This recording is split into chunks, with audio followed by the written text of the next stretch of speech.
고마우신 아버지 하나님 감사합니다. 어제에 이어서 계속해서 하나님의 말씀을 들을 수 있는 기회를 주셔서 감사합니다. 하나님의 말씀이 선포될 때에 하나님의 말씀을 하나님의 말씀으로 받을 수 있도록 주님 도와주시옵소서. 오늘 한 시간도 주님께 의탁을 드립니다.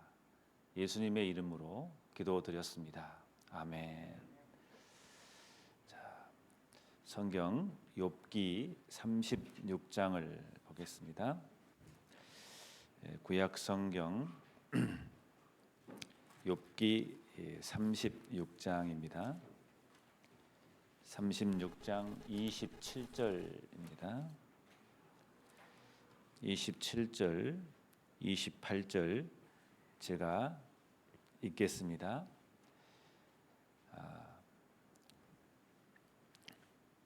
그가 물을 가늘게 이끌어 올리신즉 그것이 안개되어 비를 이루고 그것이 공중에서 내려 사람 위에 쏟아지느니라. 했습니다.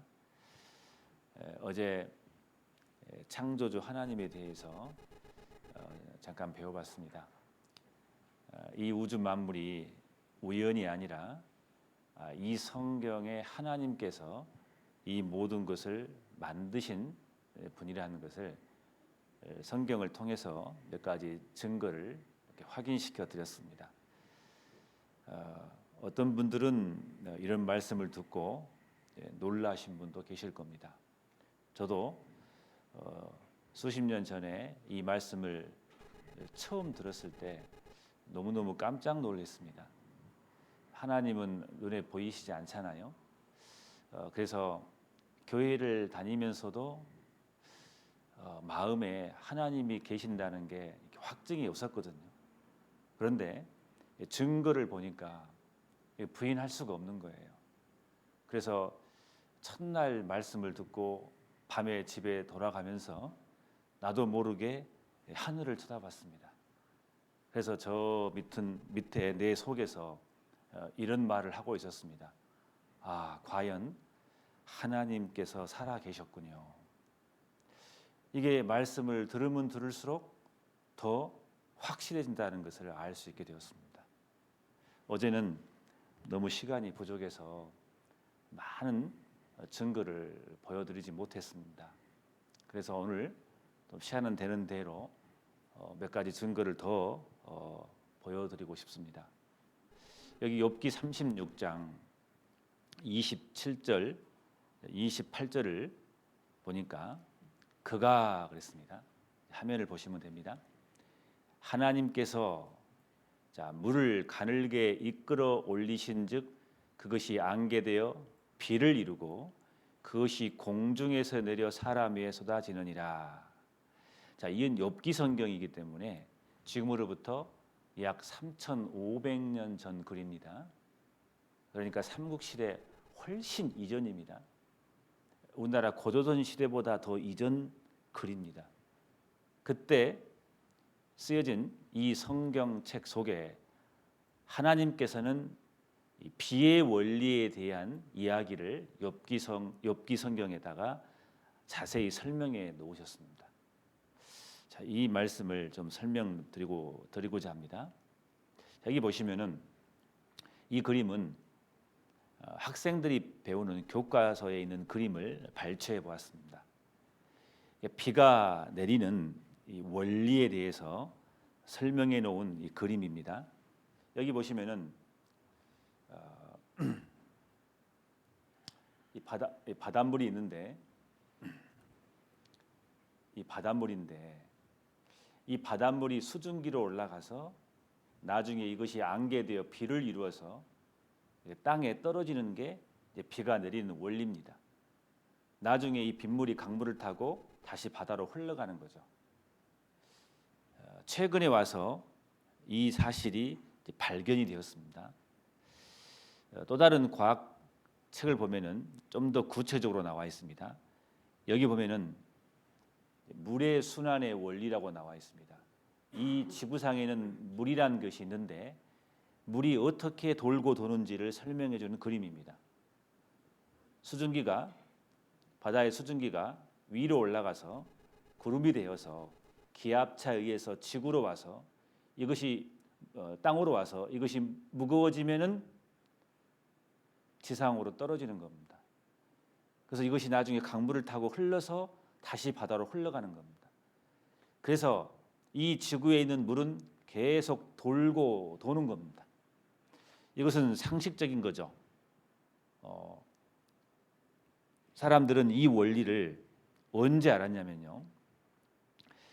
여기 보시면은 물의 순환의 과정에서 16세기, 17세기, 그러니까 지금으로부터 300년, 400년 전에 이 천문학자라든가 특히 해양학자 마리오테라는 사람에 의해서 처음으로 물이 순환한다는 것을 인간의 과학이 밝혀낸 겁니다. 그러니까 300~400년 전에 이 마리오테라는 사람이 있는데 이 사람이 해양학자입니다. 바다를 연구한 사람인데 강물이 계속해서 바다로 유입이 되는데 바닷물은 이렇게 높아지지 않아요. 그게 항상 궁금했던 거예요. 이유가 뭘까? 계속해서 강물은 바다로 유입이 되는데 바닷물은 늘어나지가 않아요. 혹시 이상하지 않겠어요? 조사해 보니까 이 바닷물이 하늘로 수증기로 올라가더라 그 말입니다.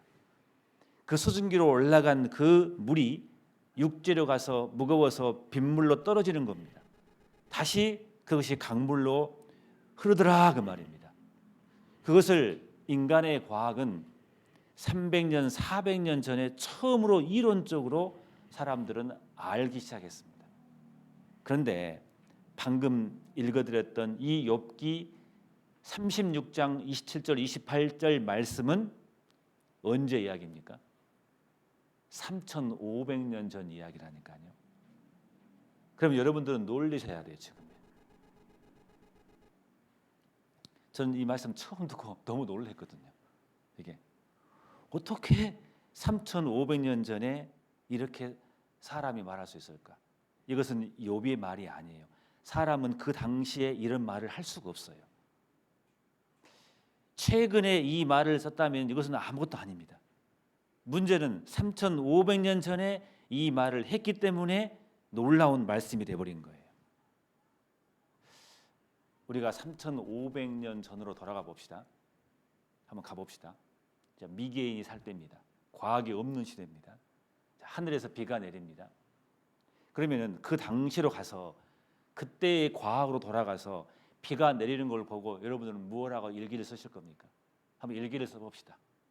비가 내립니다. 아마 이렇게 써야 될 거예요. 아, 오늘 비가 많이 내리는구나. 오늘은 하나님이 어떤 분은 천지신명께서 오늘은 슬픈 날인 것 같구나. 문학적인 사람들은 그렇게 기록할 거예요. 또 어떤 사람들은 그렇게 할 거예요. 비가 너무 많이 내리면은요. 아, 오늘은 하늘의 신이 화장실 가는 날이구나. 이 정도 쓰지 않겠습니까? 비가 너무 많이 와요. 그러면 어떤 사람은 이런 글을 쓸 거예요. 와, 우리가 죄가 많은 것 같구나. 빨리 하늘에 제사를 지내자. 이런 정도의 글을 써야 맞지 않습니까? 근데 어떻게 3,500년 전에 그가 물을 가늘게 이끌어 올리신즉 그것이 안개되어 비를 이루고 그것이 공중에서 내려 사람 위에 쏟아지느니라. 이런 말을 어떻게 하냐고요. 한번 생각해 보셔요. 이것은 사람의 그 당시에 사람이 이 말을 할 수가 없는 거예요.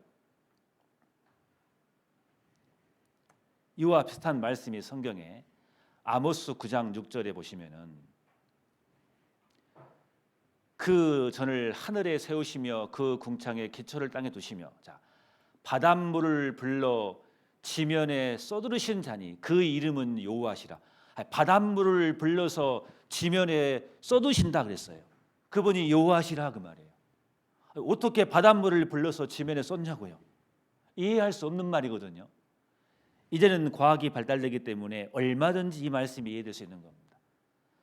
전도서 1장 7절에 보시면은 모든 강물은 바다로 흐르되 바다를 채우지 못하며 어느 곳으로 흐르든지 그리로 연하여 흐른다 하겠는데 연하여 흐른다는 말은 다른 말로 리턴 어게인, 다시 돌아간다 그 말입니다. 이런 말을 어떻게 사람이 하냐고요. 모든 강물은 바다로 흐르되 바다를 채우지 못한다고 되어 있어요. 어느 곳으로 흐르든지 다시 돌아간다 했단 말이에요. 전도서는 지금으로부터 약 3,000년 전에 기록된 말씀인데 어떻게 지금 과학이나 알 수 있는 내용들을 이 성경에다가 기록했느냐 그 말입니다. 이건 사람의 글이 아닌 거예요. 분명히 이것은 지구를 만드신 분이 지구의 원리를 알기 때문에 하나님께서 욥을 통해서, 하나님께서 솔로몬을 통해서 그 지혜를 주고 이 말씀을 기록했던 겁니다. 이것은 분명한 사람의 지식의 말이 아닌 겁니다. 물론 옛날 사람들은 지금보다 훨씬 지혜로웠습니다. 그런데 이것은 지혜의 말보다는 지식의 말이잖아요. 지식은 우리를 따라갈 수가 없어요. 지금은 과학이 발달됐기 때문에. 혹시 이 말씀을 처음 들으신 분 계시면 반박해 보셔요. 이건 도저히 사람이 쓸 수 없는 말입니다.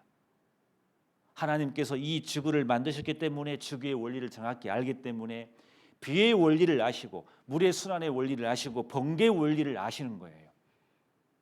이런 것들이 성경에 가득 차 있습니다. 하늘의 별자리의 원리가 나와 있고 12금성의 이야기가 나와 있습니다. 태양이 움직이는 것도 나와 있습니다. 이 우주를 만드신 분만이 설명할 수 있는 내용들이 성경에 가득 차 있는 겁니다. 3,500년 전의 말입니다. 놀라우신 말씀인 겁니다. 성경이 하나님의 살아계심을 증거합니다. 눈에 보이지 않지만 틀림없이 하나님 살아계시는 겁니다. 우리는 성경을 통해서 우리는 얼마든지 알 수가 있습니다. 그래서 골로새서 1장 16절에 만물이 모든 것이 그에게 창조되되 하나님께서 창조했다 그 말입니다. 하늘과 땅에서 보이는 것들과 보이지 않는 것들이라고 되어 있는데 골로새 1장 16절에는 하나님께서 하늘과 땅을 만드셨는데 창조하셨는데 이걸 두 가지로 구분할 수 있다고 했어요. 보이는 것도 있고 사람의 눈에 보이지 않는 것도 있다고 말씀하십니다. 너무 중요한 말씀입니다. 사람들은 눈에 보이는 것만 만들었다고 생각하거든요. 그런데 하나님께서 말씀하시기를 눈에 보이는 것도 있지만 눈에 보이지 않는 것도 하나님께서 만드셨다고 말씀하고 계십니다. 이 말씀도 정말 놀라우신 말씀이죠. 자, 보세요. 고린도후서 4장 18절에는 보이는 것이 있고 보이지 않는 것이 있는데 여기 보시면은 보이는 것은 잠깐이고 보이지 않는 것은 영원하다겠습니다. 잠깐이 중요합니까? 영원한 것이 더 중요하겠습니까? 영원한 것이 훨씬 가치가 있고 중요합니다. 무슨 뜻이냐면요.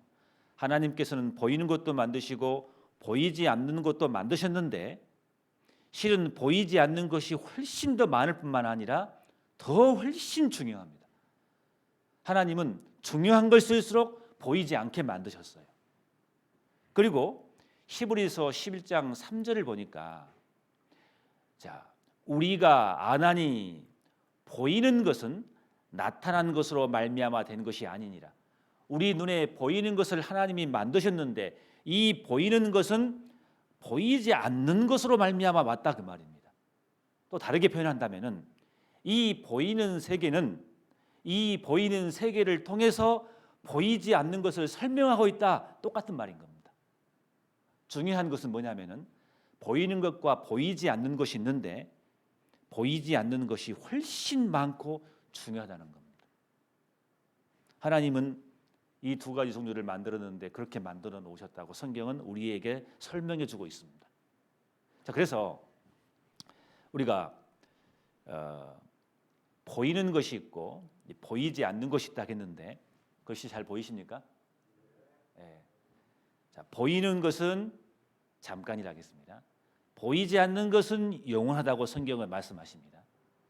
그리고 또 한 가지는 이 보이는 것은 보이지 않는 것으로 말미암아 생겼다고 성경은 우리에게 말씀하고 있습니다. 다시 말씀드려서 보이는 것을 통해서 보이지 않는 것이 무엇인지를 가늠해 볼 수가 있습니다. 그래서 보이는 세계를 통해서 보이지 않는 하나님을 우리가 이해하게 되어 있습니다. 자, 그래서 여기 보시면은 이 사람의 눈에 보이지 않는 것들 중에서 대표적인 것이 있다면은 이겁니다. 이게 뭘로 보이십니까? 이게 박테리아입니다. 이 박테리아는 사람 눈에 안 보이는 것들이었습니다. 그런데 1674년도에 처음으로 현미경이 발견됨으로써 이 박테리아 존재를 알게 되었어요. 그러니까 지금으로부터 약 400년 전까지만 해도 박테리아는 없었어요. 사람 눈에 안 보이기 때문에. 그런데 현미경이 발견됨으로써 눈에 보이지 않는 박테리아 존재를 인간이 알기 시작했습니다. 그리고 박테리아보다 훨씬 더 작은 것이 있는데 그게 이 모양의 그 유명한 코로나 바이러스의 모양입니다. 이 바이러스는요 1939년도에 처음으로 전자현미경이라는 게 나와서 처음으로 바이러스 존재를 알게 된 겁니다. 지금으로부터요 약 100년 전입니다. 약 80년, 90년 전입니다. 정확히 말하면 넉넉 잡고 100년 잡읍시다. 인간의 눈으로는 100년 전까지만 해도 바이러스는 없었다니까요. 전자현미경을 발견하고 나서 이 바이러스가 있다는 것을 사람은 알게 된 겁니다. 그 전에는 눈에 보이지 않았기 때문에 없었던 거예요. 눈에 보이지 않아도 존재한 대표적인 것들입니다. 이제 과학이 발달하기 때문에 눈에 보이지 않지만 박테리아가 있고 바이러스가 있다는 걸 알아요. 그래서 우리 손에 보십시오. 손에 세균 보입니까? 안 보입니까? 제 손에 세균 보여요? 안 보여요? 또 분은 보인다고 하시면 눈에 보이시냐고요? 안 보이잖아요. 근데 있어요? 없어요? 있어요? 없어요? 있잖아요. 그러니까 우리가 지금 쉽게 이 코로나 바이러스 때문에 악수를 잘 못하잖아요. 주먹으로 하고 있지 않습니까? 이유가. 그래서 정부에서 뭐라고 합니까? 손 씻으라고 하잖아요. 눈에 안 보이지만 바이러스가 분명히 있는 거거든요. 이제 과학이 발달되기 때문에 눈에 보이지 않아도 존재한다는 것이 있다는 것을 얼마든지 우리가 알 수 있습니다. 하나님은 이미 3,500년 전에 보이는 것과 보이지 않는 것을 만들었다고 선언해 놓고 있습니다. 옛날 사람들은 그런 말씀을 듣고 믿지 않았을 거예요. 던져버렸을 거예요. 보이지 않는 것은 없다고 생각했거든요. 근데 있잖아요. 보이지 않는 것 중에 대표적인 게 박테리아라겠는데 이게 보시면은 이 박테리아인데 이 모양이 있는데 이게 보시면은 꼬리 부분이 있는데 이게 편모입니다. 편모. 근데 이 편모 중간에 보면은 이 꼬리 같은 거 달려 있는데 이 꼬리가 움직임으로써 이것이 움직이거든요. 근데 꼬리가 어떻게 움직이냐면은 이 연결고리가 있는데 이게 완전한 모터입니다. 베어링처럼 생겼습니다. 이게 이제 무슨 뜻이냐면요.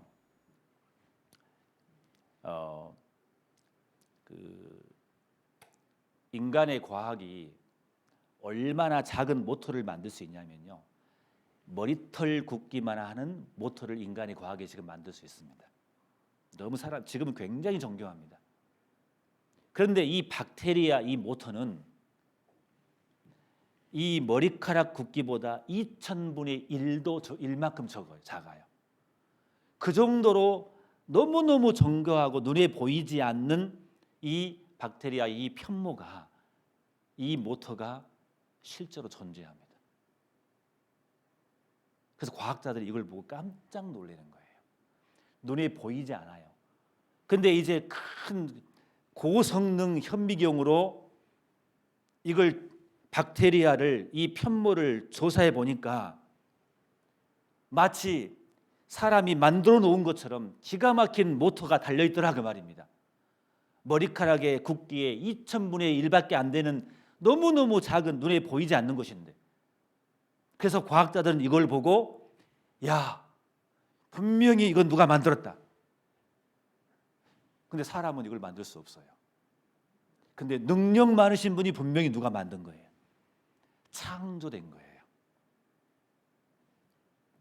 그래서 이 모터는, 자동차는 1분에 2,000에서 3,000번 돌거든요. 근데 이것은 1분에 10,000번이 돌아요. 10,000번을. 기가 막힌 모터가 실제로 있어요. 이것을 이제 과학자들이 확인을 했는데 한번 잠깐 봐보겠습니다.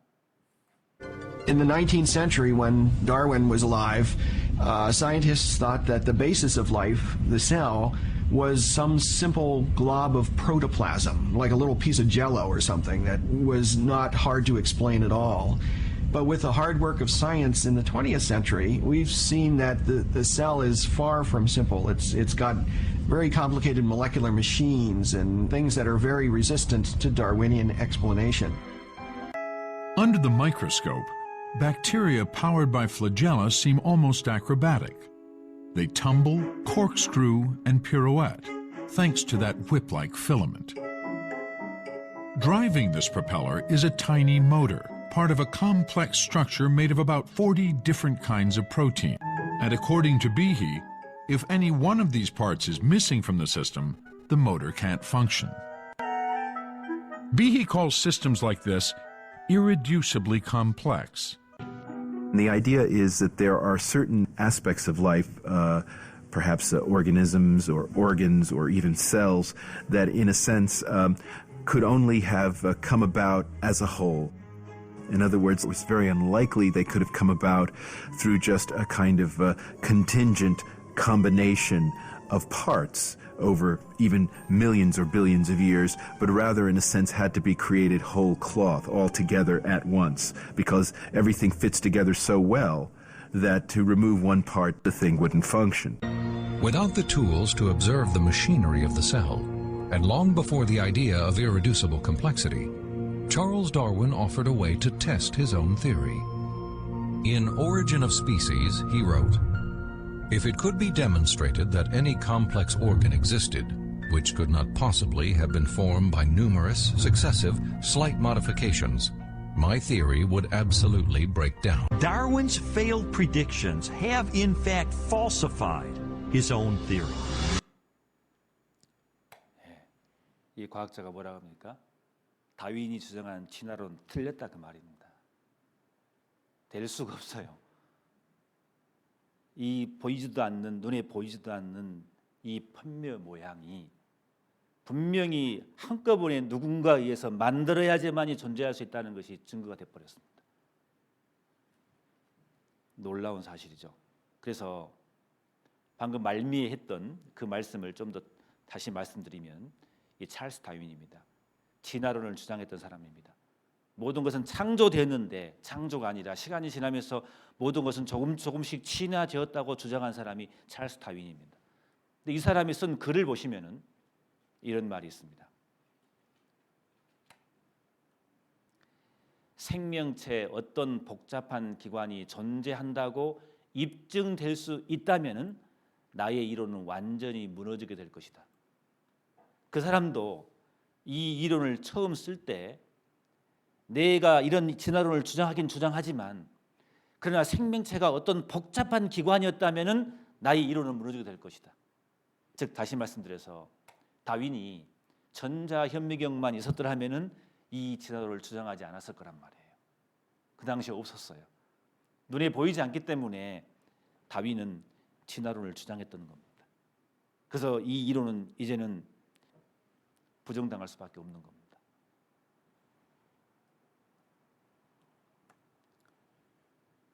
민수기 19장 11절에 사람의 시체를 만진 자는 7일을 부정하리니, 레위기 14장 8절에 물로 몸을 씻을 것이라 7일 거할 것이라, 레위기 15장 11절에 유출병을 있는 자가 물로 손을 씻지 아니하고 아무든지 만지면 그 자는 옷을 빨고 물로 몸을 씻을 것이며. 자, 민수기나 레위성 성경을 보면은 하나님께서 이스라엘 백성들에게 법을 주십니다. 무슨 법을 주시냐면 특히 부정한 것을 만지면은 항상 물로 깨끗이 씻으라고 말합니다. 이 성경은 3,500년 된 글입니다. 그 당시에 하나님께서는 눈에 보이지 않는 바이러스도 만들었기 때문에 이걸 인간이 해롭다는 것을 아시기 때문에 하나님의 백성인 이스라엘 백성에게 이 명령을 한 거예요. 자, 부정한 것을 만지면은 꼭 손을 씻고 몸을 씻으라겠습니다. 그래서 이스라엘 백성들은 항상 생활 가운데 거의 습관이 되어 있어요. 하나님 믿기 때문에. 그래서 여러분 잘 아시는 1346년에서 1353년경에 유럽에 흑사병이 돌았습니다. 전염병입니다. 그때 유럽 인구의 최대 2억 명이 죽었습니다. 유럽 인구의 3분의 1이 죽었어요. 재앙이었죠. 놀랍게도 유대인들은 죽지 않았어요. 왜요? 레위기서, 민수기서 말씀을 지켰기 때문에. 항상 손을 씻었기 때문에. 하나님은 보이지 않는 박테리아, 바이러스 이것도 만드셨기 때문에 인간에 해롭기 때문에 하나님 이스라엘 백성들에게 손을 씻으라고 말씀하신 거예요. 대단한 거죠. 그래서 옛날 사람들은 이스라엘 백성들이 손을 씻으면은 비웃었을 거예요. 이해를 못했을 거예요. 하나님은 눈에 보이는 것도 만드시지만 보이지 않는 것도 만드신 겁니다. 이 말씀이 이제는 시간이 지나면 지날수록 사실로 이제 점점 드러나는 겁니다. 그러나 눈에 보이지 않는 것이 훨씬 더 중요하다는 것을 우리가 말씀드렸습니다. 보세요. 창세기 21장 4절에 이런 말씀이 있습니다. 그 아들 이삭이 난 지 8일 만에 그가 하나님의 명대로 할례를 행하였더라 그랬습니다. 할례란 것이 있는데, 자, 아이가 나면은 하나님은 이스라엘 백성들에게 8일 만에 할례를 꼭 하라고 말합니다. 이게 뭔지 아실 거예요. 왜 하나님은 이스라엘 백성들에게 8일 만에 할례를 해야 되는 그 이유가 있는 거예요. 나중에 이제 과학이 발달돼 가지고 그 이유를 알게 된 겁니다. 하나님은 인간을 만드셨기 때문에 인간의 그 몸의 원리를 정확히 아신 겁니다. 이 8일 만에 할례 이 신비의 몸의 신비의 원리가 나와 있어요. 비타민 K라고 하는데 그것이 몸에서 생성이 돼요. 그 비타민 K가 몸에서 생성이 되는데 가장 많이 나왔을 때 피가 나도 빨리 피를 응고시켜 버립니다. 언제 가장 많이 비타민 K가 형성이 되느냐? 아이가 태어난 지 8일 만입니다. 그때 수술을 하는 거예요, 아이들에게. 그래서 그 당시에는 지혈하는 거라든가 그런 기술이 없기 때문에 8일 만에 할례를 해야 가장 상처를 빨리 아물게 할 수 있는 것들을 하나님 만드셨기 때문에 아시기 때문에 하나님은 이스라엘 백성들에게 8일 만에 할례를 하라고 한 겁니다. 현대 과학이 이걸 밝혔습니다. 그 내용입니다, 이게.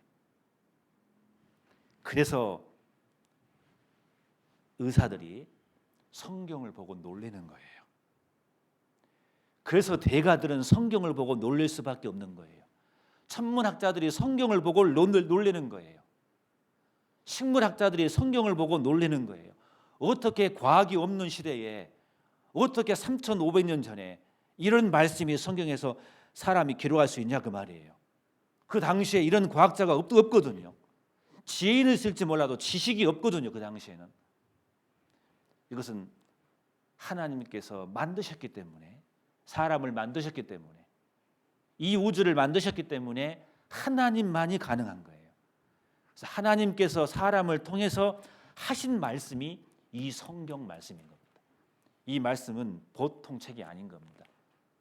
그냥 사람의 책이 아닙니다.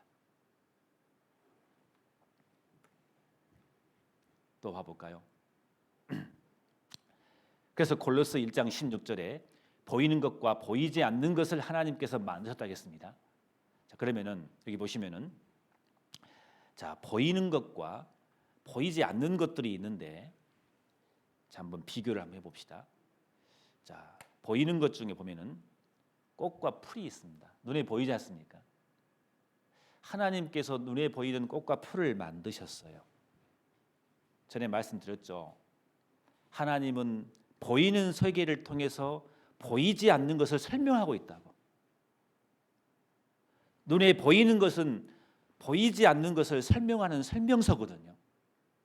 하나님께서 꽃과 풀을 만드셨어요. 왜 만드셨을까요?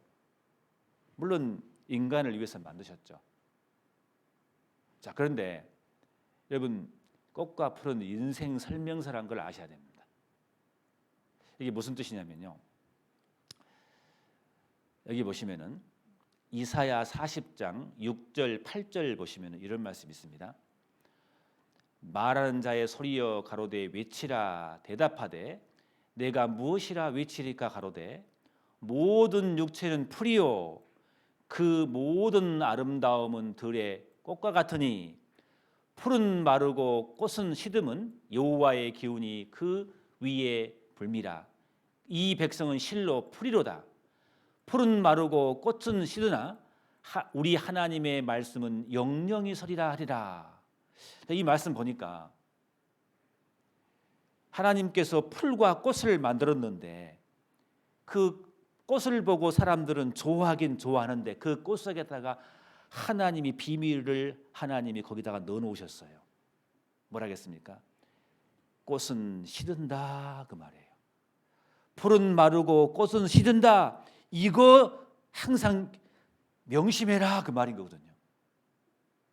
그래서 여러분들이 봄이 되면 이제 꽃 구경 가시는데 아마 우리 여기 이 지역에도 봄이 되면 벚꽃이 많이 필 겁니다. 피죠? 네, 필 겁니다. 꽃 구경을 정말 정확히 하시려면은 이 벚꽃이 만발할 때 꼭 꽃을 구경하시고 그 다음 날 비가 와서 꽃이 떨어진 그 다음 날을 다시 가보셔야 돼요. 인생이 그렇다 그 말인 겁니다. 사람이 이 땅에서 영원히 살 것 같죠? 천만에요. 죽는 날이 있다는 겁니다. 하나님 우리에게 1년에 한 번씩 우리에게 항상 그걸 보여주는 겁니다. 1년에 한 번씩. 이 아름다운 꽃을 봐라. 네 아름다움이 영원할 것 같지? 조금만 기다려봐라. 순식간에 인생은 눈 깜짝할 사이에 간단다. 한숨이 단다. 인생은 그림자고 안개란다. 젊었을 때는 사람들은 모릅니다. 연세가 드시고 나중에 지그시 할아버지 할머니들 보시면은요, 그분들 다 똑같이 이야기합니다. 눈 깜짝할 사이에 세월이 흘렀다고 말합니다. 시간이 너무 빠르다고 말씀하십니다. 영원할 것 같던 이 세상, 그러나 그렇지 않아요. 우리에게 인생을 설명해 주고 있는 겁니다. 여러분 100% 확실한 게 하나 있다면 뭐냐면은 나는 죽어요 안 죽어요? 대답 안 하시네 보시니까. 인정하기 싫죠. 인정하기 싫은 거죠. 우리는 점점 죽어가고 있습니다. 실은 우리는 사형 선고를 받아놓은 사람이에요. 내일이 될지 일주 이후가 될지 1년 뒤가 될지를 모를 뿐이지. 안 그렇습니까? 젊은 사람들은 더 늦게 갈 것 같습니까? 천만의 말씀이요. 길 건너가다가 사고 날 수 있습니다. 언젠가는 떨어집니다. 꽃을 봐라 그 말입니다. 우리에게 꽃을 통해서 하나님이 우리 인생을 설명해 주고 있는 거예요. 꽃은 우리에게 아름다움을 주지만 하나님은 꽃을 만든 이유가 있습니다. 성경에는 꽃에 대한 이야기를 들으면 항상 인생을 설명하고 있습니다. 보이지 않는 무언가를 우리에게 설명해 주고 있는 겁니다. 시편 135장 3절에 여호와를 찬송하라. 여호와는 선하시며 그 이름이 아름다우니 그 이름을 찬양하라 했는데 하나님이 아름답다고 했지 않습니까? 꽃을 통해서 이 꽃이 너무 아름답지 않습니까? 하나님은 틀림없이 아름다우신 분일 거예요. 꽃이 예쁘잖아요. 그걸 만드신 분이 하나님이셔요. 인생도 설명하지만 그 아름다운 꽃을 통해서 그 만든 분의 성품을 알 수가 있어요. 그렇잖아요. 우리 하나님 진짜 아름다우실 거예요. 코알라 아세요? 코알라? 동물 보셨어요? 정말 귀엽죠? 그 만드신 분이 누굽니까? 우리 하나님 정말 귀여우실 것 같아요. 사자 무섭죠? 우리 하나님 화나시면 사자입니다. 사자 같은 분이실 거예요. 그러나 이 자연 아름다운 걸 보면은요, 이 만든 아름다운 자연을 보면은 틀림없이 우리 하나님 대단히 아름다우실 거예요. 이게. 그 작품을 통해서 그 만든 분의 성품도 알게 됩니다. 이야, 꽃 예쁘죠? 감탄사가 안 나오시네. 화면이 안 좋아서 그런 거예요.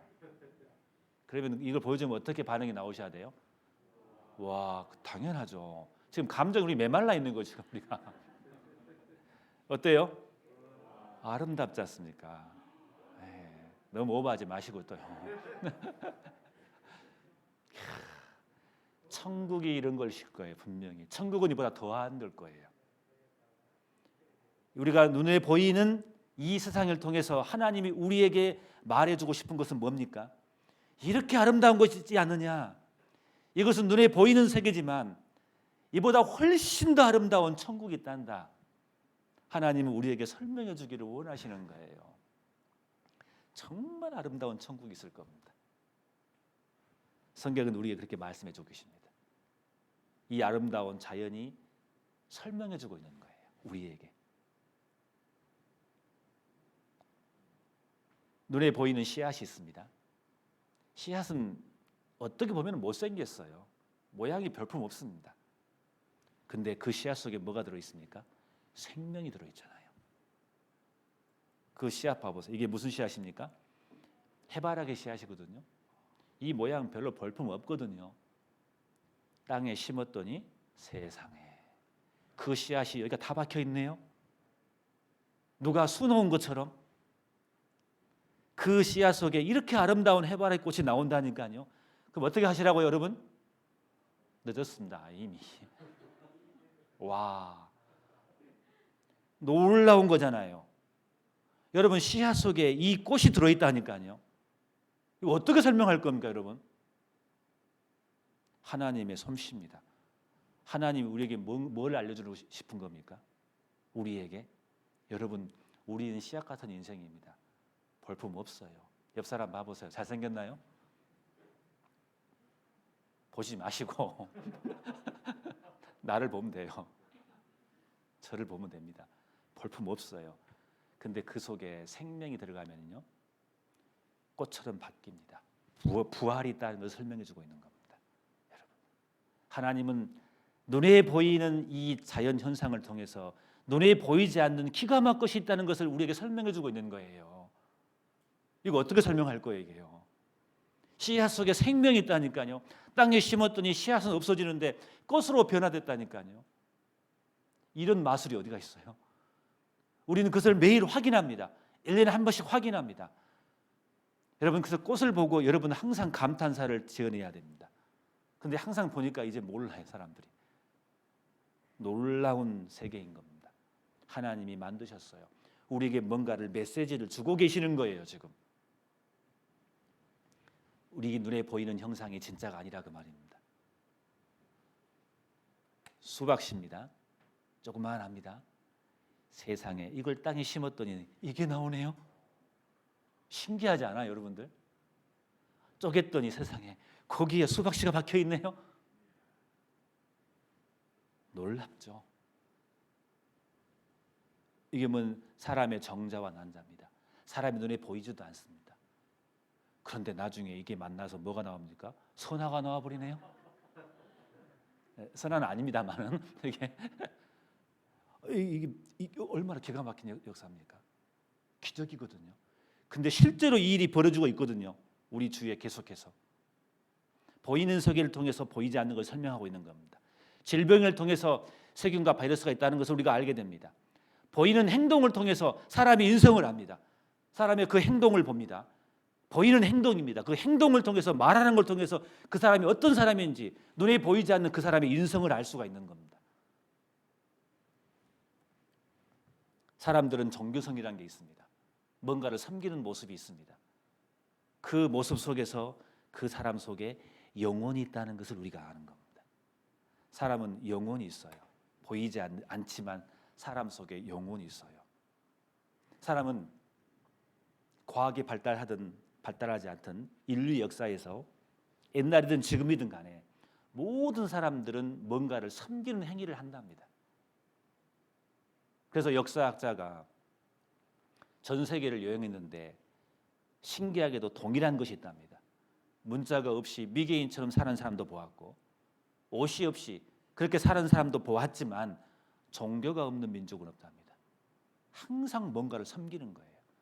아프리카 갔더니 저 태양을 보고 섬기고 있고 어느 시골에 갔더니 그 동네에 큰 나무가 있는데 그 나무에다가 사람들은 빌고 있더랍니다. 신기하죠? 종교성이 있어요. 왜요? 사람들에게는 영혼이 있다는 간접적인 증거인 겁니다.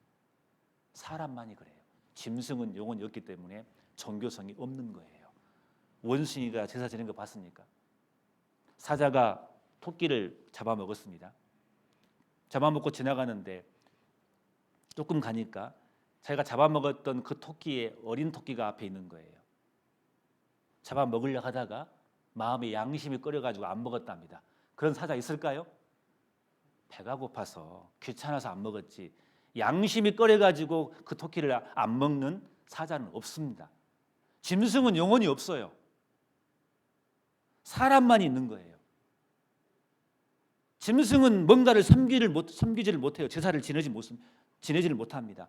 원숭이는 다 하지만 기도를 못한다고 하잖아요. 왜요? 영혼이 없기 때문에 그런 거예요. 사람만이 영혼이 있기 때문에 종교성이 있는 거예요. 사람만이 양심이 있는 거예요. 길거리를 지나가다가 돈 10,000원이 떨어졌습니다. 그거 주어야 안 주어요? 주어야 하잖아요. 그냥 줍습니까? 주의를 보잖아요. 왜 주의를 봅니까? 양심이 알아요. 그 돈이 내 돈이 아닌 걸 압니다. 그렇잖아요. 저도 옛날에 몽골에서 지나가는데 몽골에 20,000원 돈이 있거든요. 20,000원짜리 돈이 있거든요. 큰 돈이거든요. 그게 떨어져 있더라고요.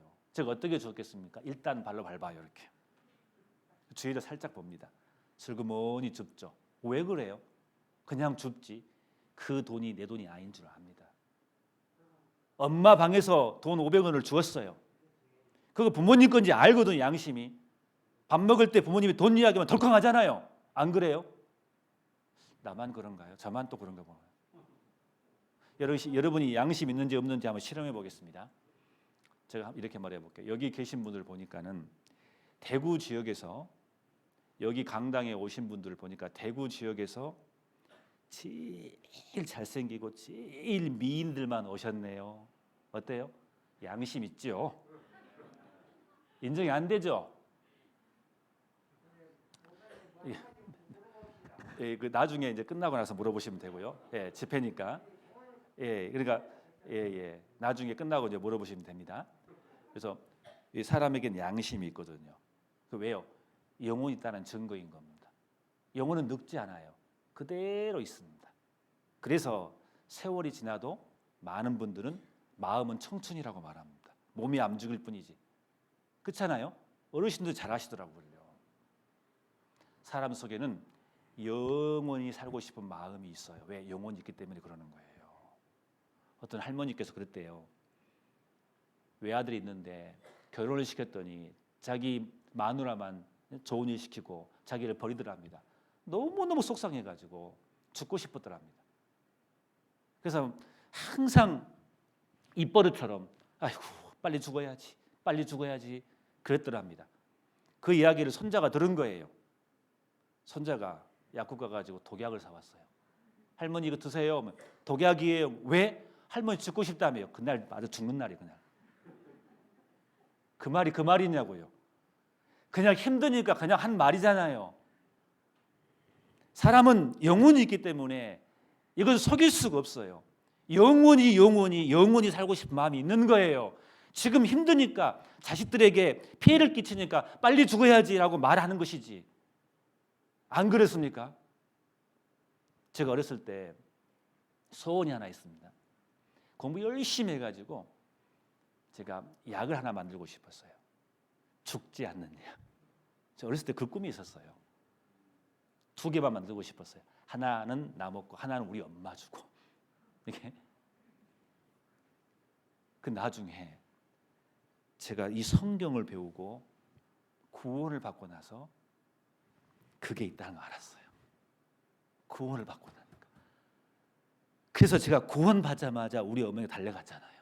엄마, 영원히 살 수 있는 것이 있어.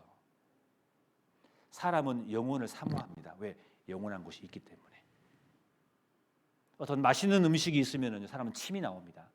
그죠? 생각합니다. 침이 나옵니다. 왜? 있기 때문에 그러는 거예요. 왜 사람이 영혼을 사모합니까? 영원한 걸 사모합니까? 영원한 것이 있기 때문에 그러는 거예요. 영혼과 관련되어 있는 겁니다. 그것은. 사람 속에는 영혼이 있어요. 눈에 보이지 않지만 있다니까요. 성경에 그래서 그런 말씀이 있습니다. 데살로니가전서 5장 23절에 평강의 하나님이 친히 너희로 온전히 거룩하게 하시고 또 너희 온 영과 혼과 몸이 우리 주 예수 그리스도 강림하실 때 흠없게 보존되기를 원하노라. 우리 속에는 분명히 몸도 있지만 영혼도 있다고 성경은 우리에게 정확히 우리에게 하나님께서 말씀하고 계십니다. 하나님은 인간을 만드셨기 때문에 어떻게 만들었다고 설명이 다 가능하거든요. 우리 속에 영혼이 있습니다. 그래서 어떤 사람들은 영혼이 있다는 간접 증거를 경험하신 분도 많이 계시더라고요. 죽었다가 갑자기 살아나신 분들 주위에 굉장히 많아요. 그런 분들 많이 들어봤습니다. 제 친구 한 명은 저기 바닷가에 사는데요. 어렸을 때 이제 형하고 같이 이렇게 배를 타고 갔는데 자기가 물에 빠져버린 거예요. 바닷물에. 근데 자기는 분명히 바다 밑에 있는데 자기 몸이 형의 손에 이끌려서 붙들고 있는 거예요.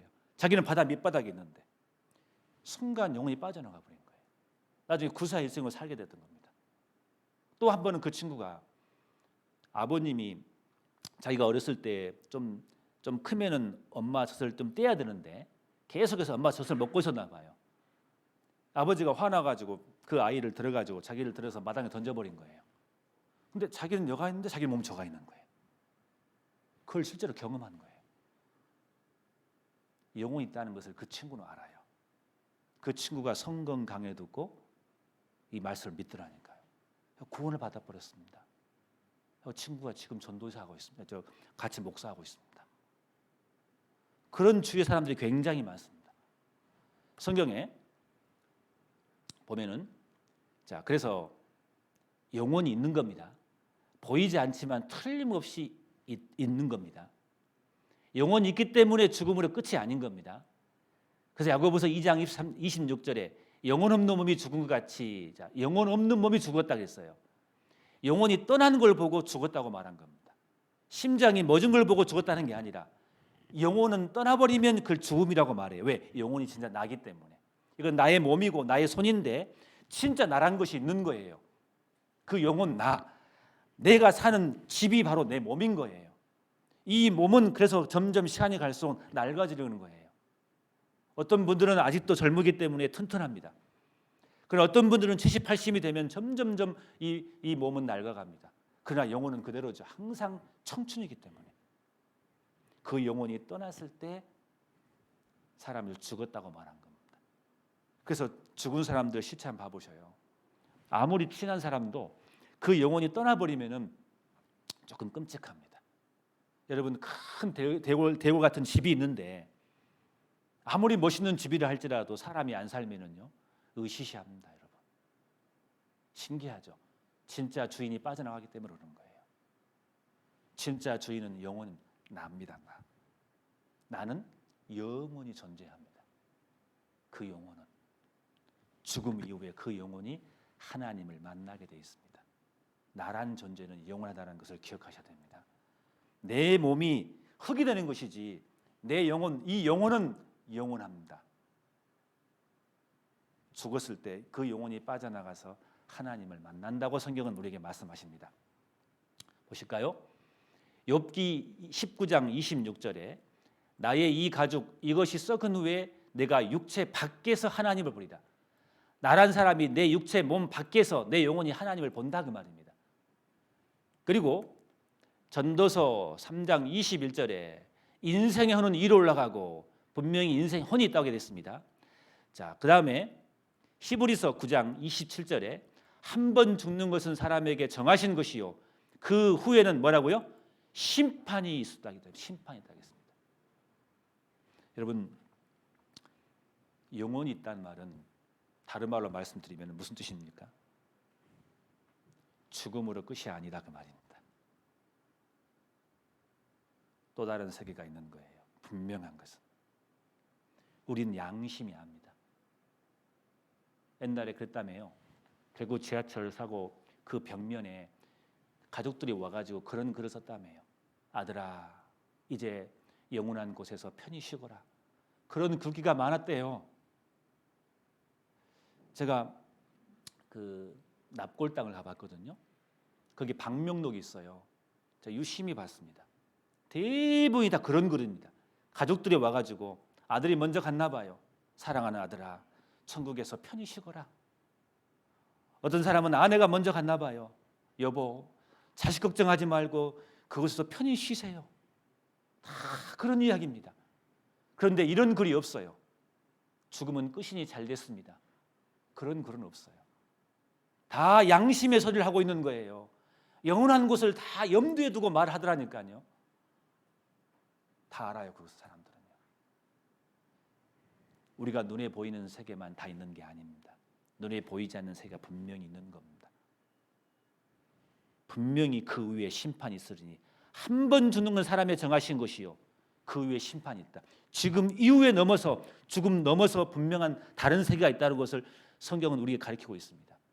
영혼이 딱 있기 때문에 그것을 우리에게 말해주고 있는 겁니다. 보이지 않지만 영혼이 있습니다. 그게 진짜 나인 겁니다.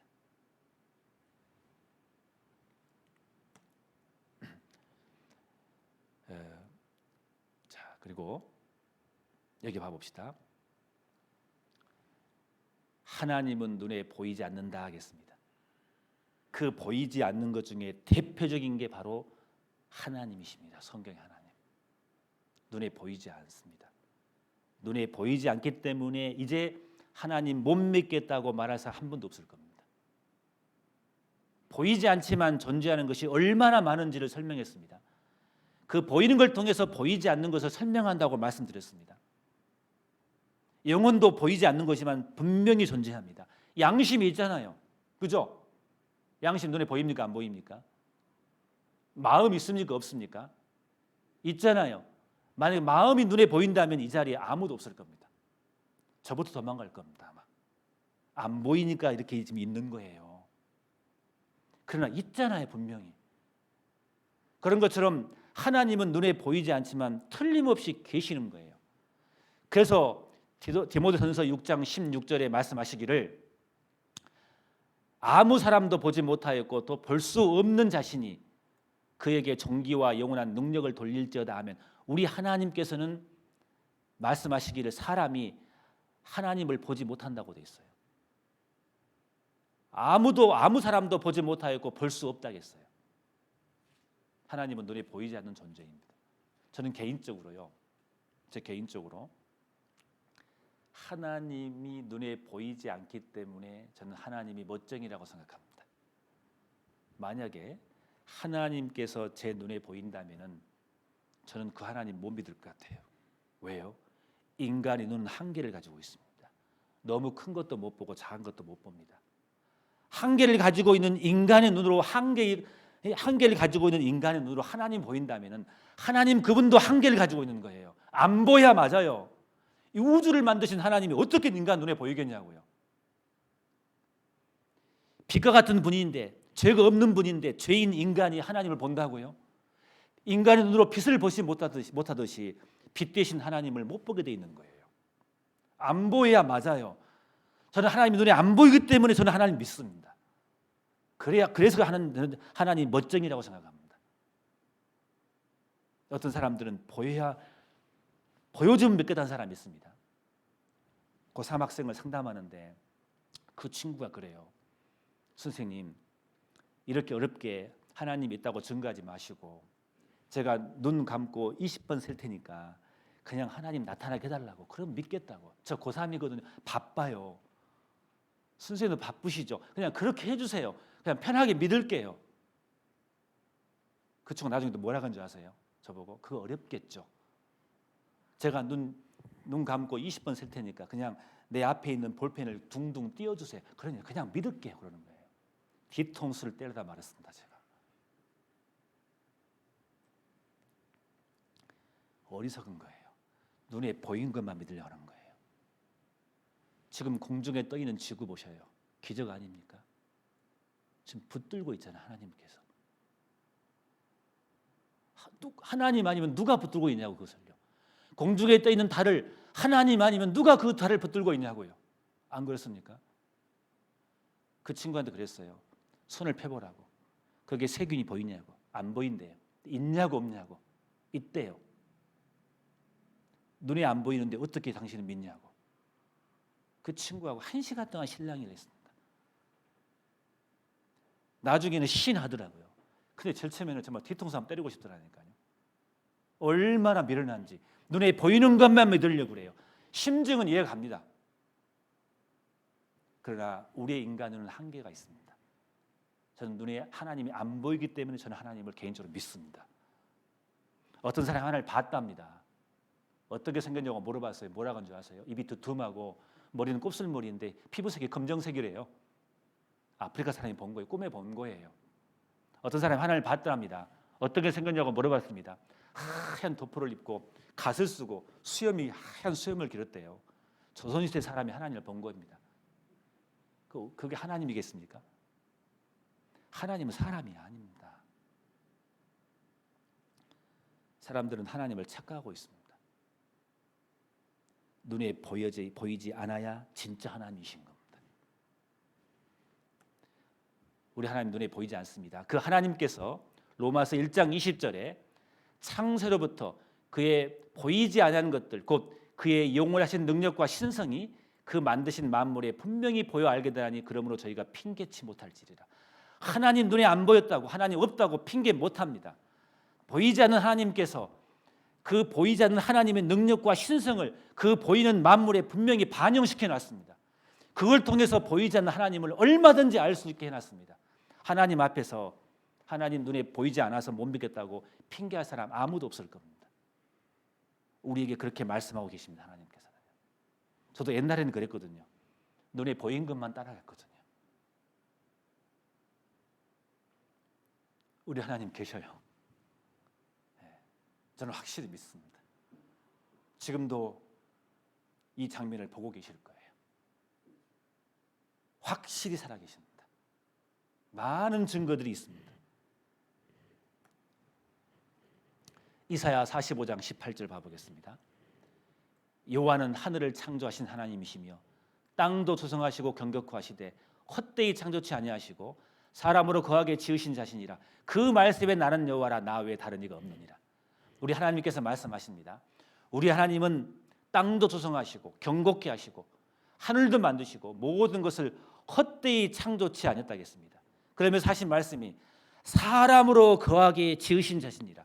하나님이 이 우주만을 만물을 만들었는데 왜 만드셨냐? 그 중심에 사람이다 그 말입니다. 하나님께서 이 우주를 만드실 때 누구를 염두에 두고 만드셨느냐? 하나님을 염두에 뒀지만은 뭐예요? 사람을 염두에 두고 만드셨다고 성경은 우리에게 말씀하십니다. 이게 무슨 뜻일까요? 나와 연관이 다 되어 있습니다. 이 우주 만물이. 나란 사람이 보통 사람이 아니에요. 하나님이 나란 사람이 뭐라고? 나를 위해서 이 우주 만물을 헛되이 창조치 않았다고 성경은 우리에게 말씀하고 계십니다. 사람을 염두에 두고 있는 거예요. 그게 중요한 겁니다. 실은. 여기 보시면은 자 너무너무 색깔이 아름답죠. 여러분 실은 색깔을 빨주노초 파남보를 정확히 구분할 수 있는 것은 사람뿐이랍니다. 동물들은 다 구분 못한답니다. 이 아름다운 이 보라색 꽃을 보고 감탄사를 자아낼 수 있는 것은 사람밖에 없어요. 왜 하나님께서 빨주노초 파남보 이 아름다운 꽃을 만드셨을까요? 누구 때문에요? 사람 때문인 거예요. 강아지 때문일까요? 사람을 염두에 두고 만드신 게 틀림없어요. 보세요. 얼마나 아름답습니까? 빨주노초 파남보 보세요.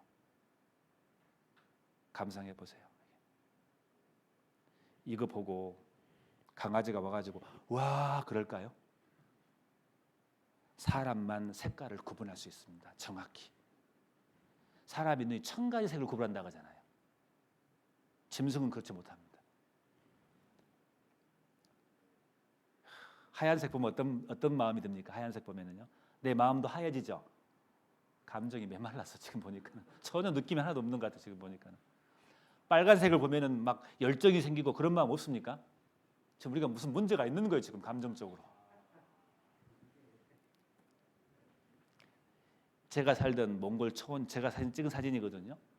몽골이 이게 제 말입니다. 이게 지금 어디 있는가 모르겠지만은 왜 초원색이 녹색일까요?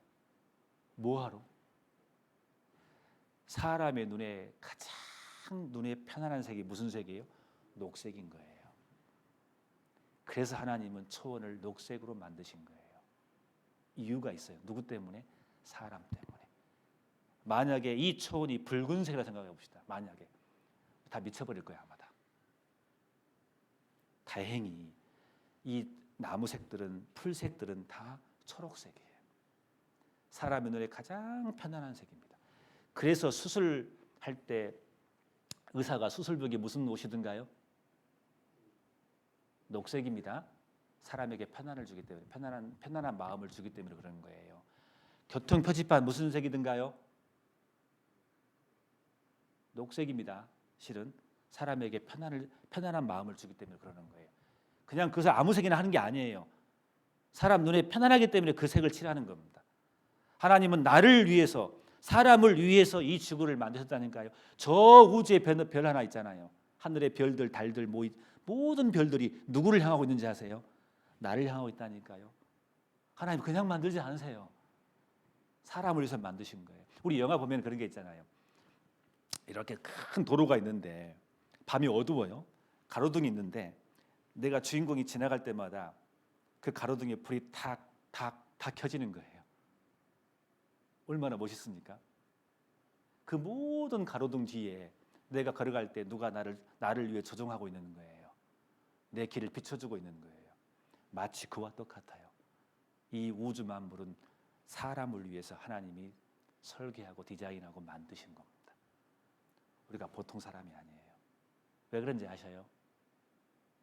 내 속에 영혼이 있기 때문에요. 그게 성경에는 하나님을 닮은 형상이라고 했어요. 그걸 보고. 그래서 우리가 만물지영자, 사람이 가장 귀한 겁니다. 그래서 사람을 두고 염두에, 전 이거 깨닫고 나서요, 제 마음대로 못 살겠더라니까요. 하나님이 내가 뭐라고, 인간이 뭐라고, 나 같은 사람을 위해서 이 우주를 설계하고 디자인하고 만들었다니 대충 살 수 없겠더라니까요. 이것만 깨달아도.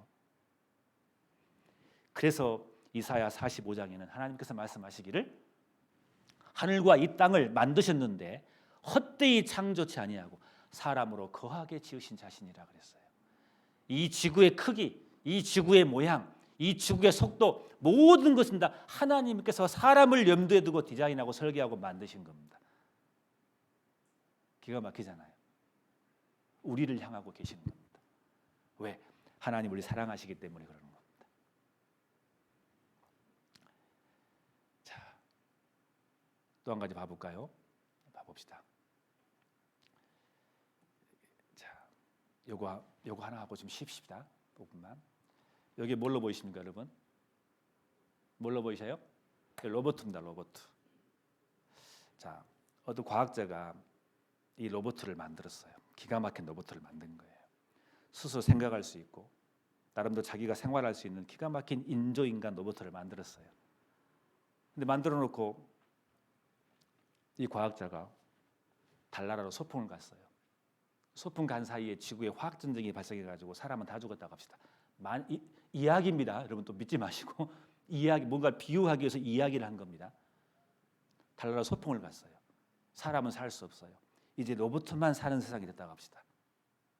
근데 워낙 지능이 뛰어나니까 자기들끼리 사이를 이루고 학교를 짓고 나름대로 살아갑니다. 근데 한 로봇가 옆에 있는 로봇에게 뭐라고 질문을 합니다. 친구야, 우리는 그냥 우연히 만들어졌겠지? 시간이 지나면서 점점 우리 같은 사람이 나왔겠지? 라고 질문을 합니다. 그 이야기를 들은 옆에 친구가 뒤통수를 때려버립니다. 이 바보야, 우리를 보라고. 이렇게 우리가 정교한데 어떻게 이게 우연이 될 수 있겠냐고. 맞잖아요. 로봇보다 우리가 정교합니까? 로봇가 정교합니까? 여러분, 우리가 훨씬 정교하거든요. 여러분, 잠자는 로봇 보셨어요? 조는 로봇 보셨어요? 이렇게 말씀하는데 이 중에 조는 분이 안 계시는데 만약에 말씀할 때 조는 분이 있다면 그 진짜 기가 막힌 거거든요. 기적이거든요. 그게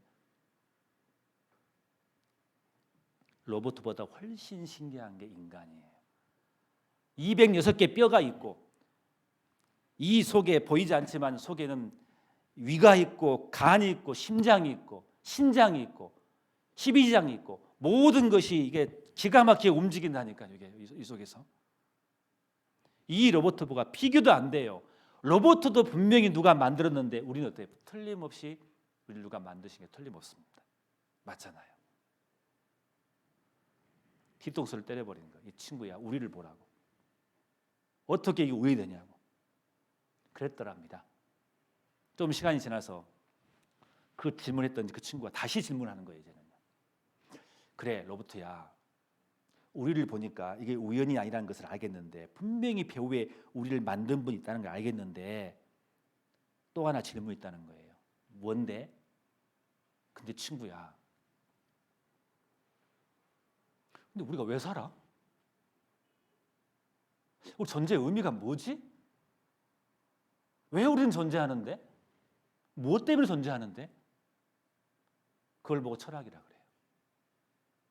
사람들은 궁금해하기 시작한 겁니다. 삶의 의미가 뭐지? 여러분 어떻습니까? 왜 사십니까? 무엇을 위해서 사십니까?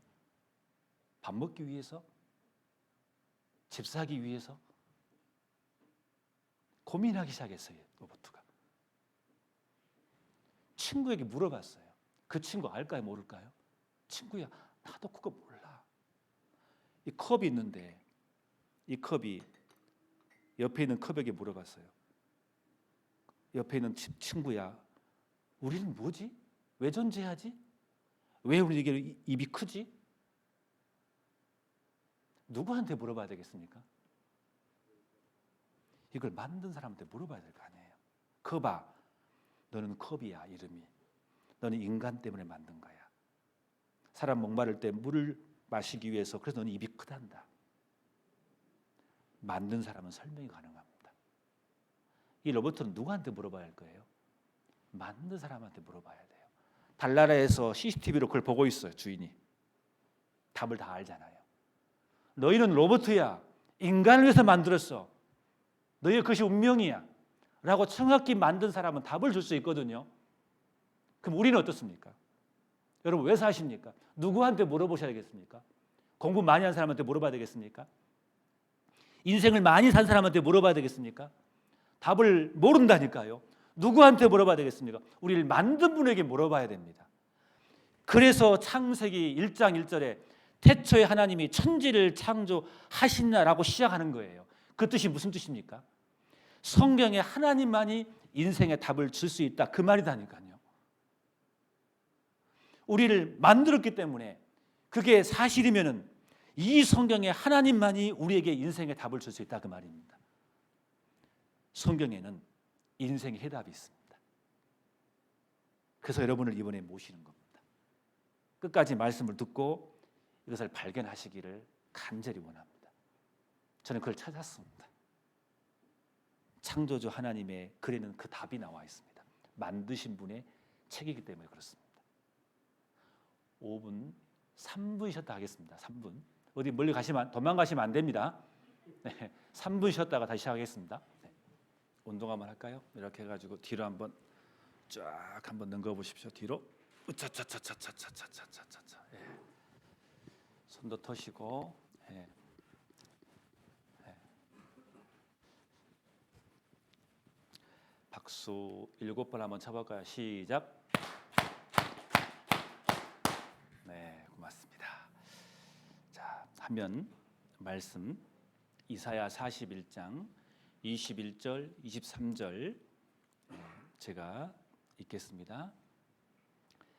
나 여호와가 말하노니 너희 우상들은 소송을 일으키라. 야곱의 왕이 말하노니 너희는 확실한 증거를 보이라. 장차 당할 일을 우리에게 진술하라.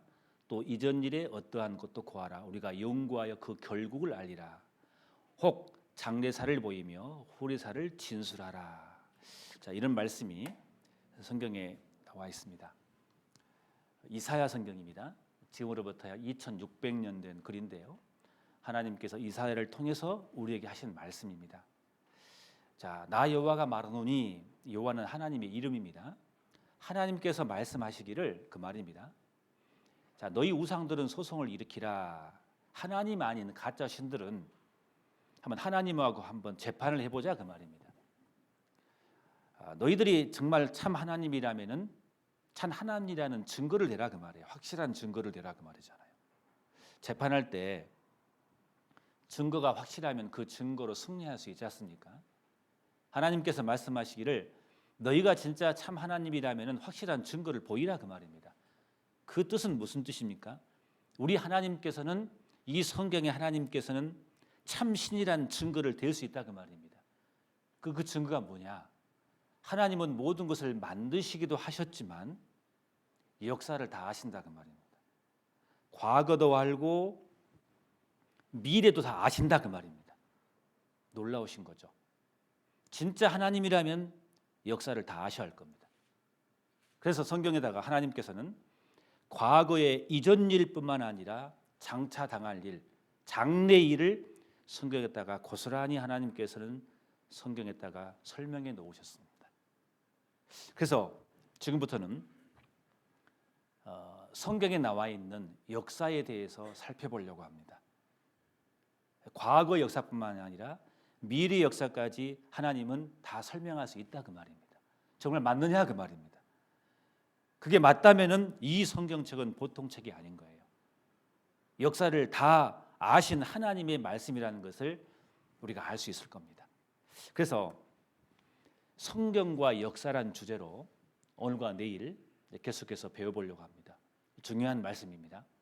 자, 여기 보시면은 역사란 것이 있는데, 이 역사란 것은 이제 영어로 히스토리란 말인데, 역사는 이제 국어 사전이라든가 사전에서 사진 그 글귀를 그대로 가져왔습니다. 역사는 인류 사회의 변천과 흥망의 과정, 지난 시대에 남긴 기록물, 그리고 이를 연구하는 학문 분야를 가리켜 역사라고 말합니다. 우리 역사책 아시죠? 역사를 배운다 하지 않습니까? 다시 말씀드리면은 세상에서 말하는 역사란 것은 뭐냐? 지난 시대의 기록물입니다. 기록물. 가장 중요한 것은 기록물이 없으면 역사가 될 수가 없어요. 그래서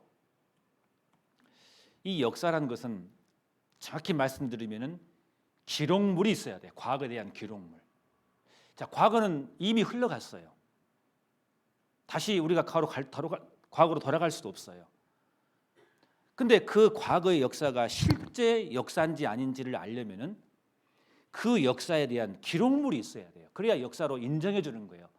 세계에서는요. 학문 분야로.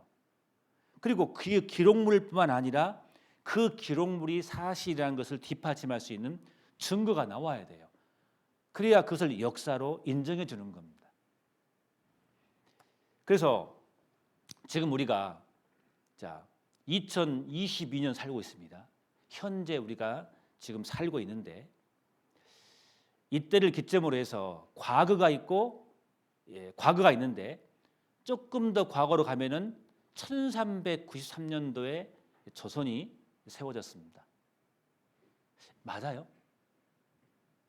조선이 있었던 거 맞아요? 맞아요? 안 맞아요? 옛날에 조선이라는 나라가 있었어요? 없었어요? 가보셨어요? 근데 어떻게 하셔요? 기록물이 있기 때문에. 그게 대표적인 게 바로 조선실록인 겁니다.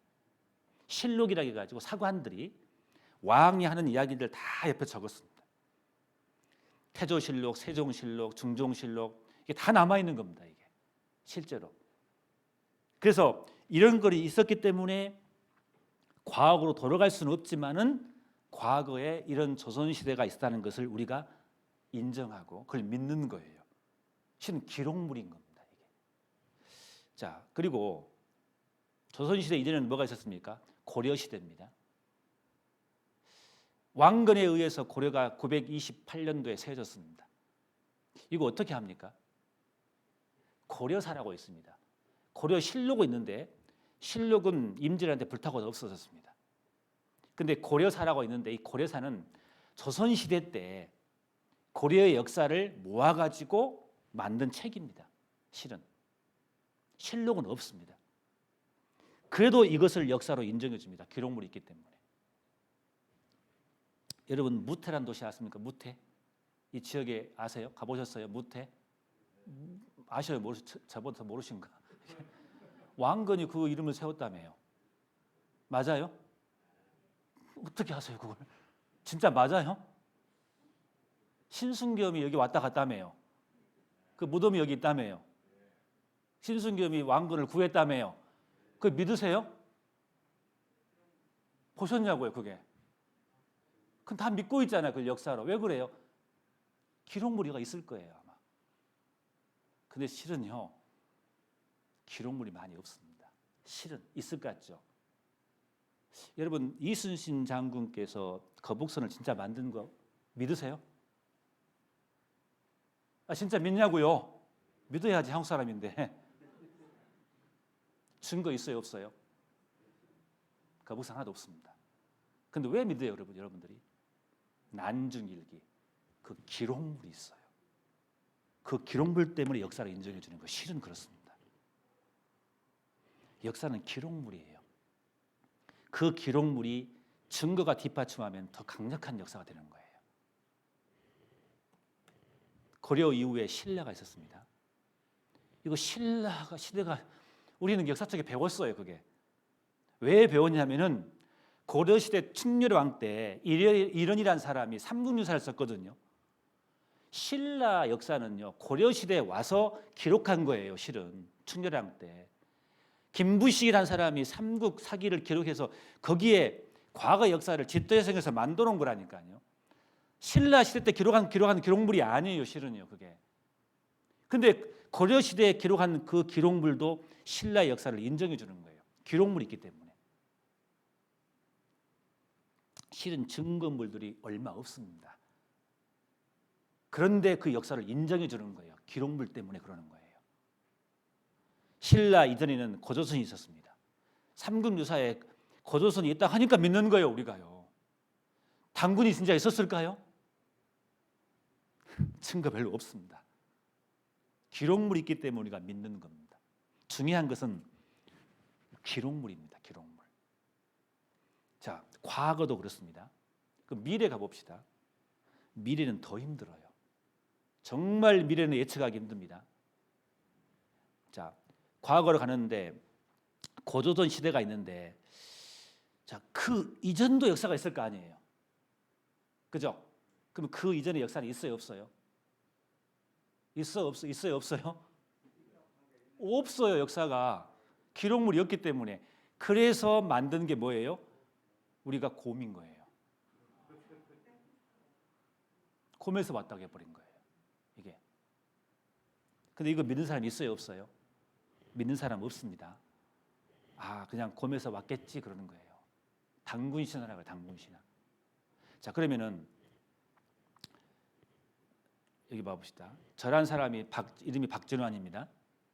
그러면 저에 대한 과거 역사를 한번 가봅시다. 자, 저의 아버지 성이 뭘까요? 박이겠죠. 할아버지는요? 박이겠죠. 증조는요? 박. 거죠? 빡빡빡 나가는 거예요. 네. 자, 과거를 한번 쭉 가봅시다. 이걸 족보라 그래요. 제 족보를 보여드릴게요. 여기 보시면은요. 여기 보시면 제 이름이 여기 보시면은 제 이름이 진환 여기가 있습니다. 여기가 제 아버님 이렇게 성함, 그 다음에 할아버지, 증조, 고조 쭉 올라갑니다. 그래서 족보를 쭉 올라가면은요, 나중에 뭐가 나오냐면은 시조가 박역거사 나옵니다. 계산을 해봤더니 이런 거예요. 박역거사의 73대손이에요. 제가 밀양밭이 44대손이고 규정공파 29대손, 낙종파 19대손입니다. 실은 박역것의 73대손이에요. 제가 이렇게 이 역사가 이렇게 족보가 있어요.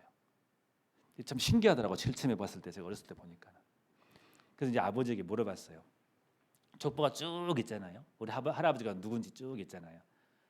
근데 박역교에서 끝나는 거예요. 박역교에서 끝나는 거예요. 아버지에게 물어봤어요. 아버지, 박역것의 아버지는 누구예요? 물어봤어요. 제가 아버지한테.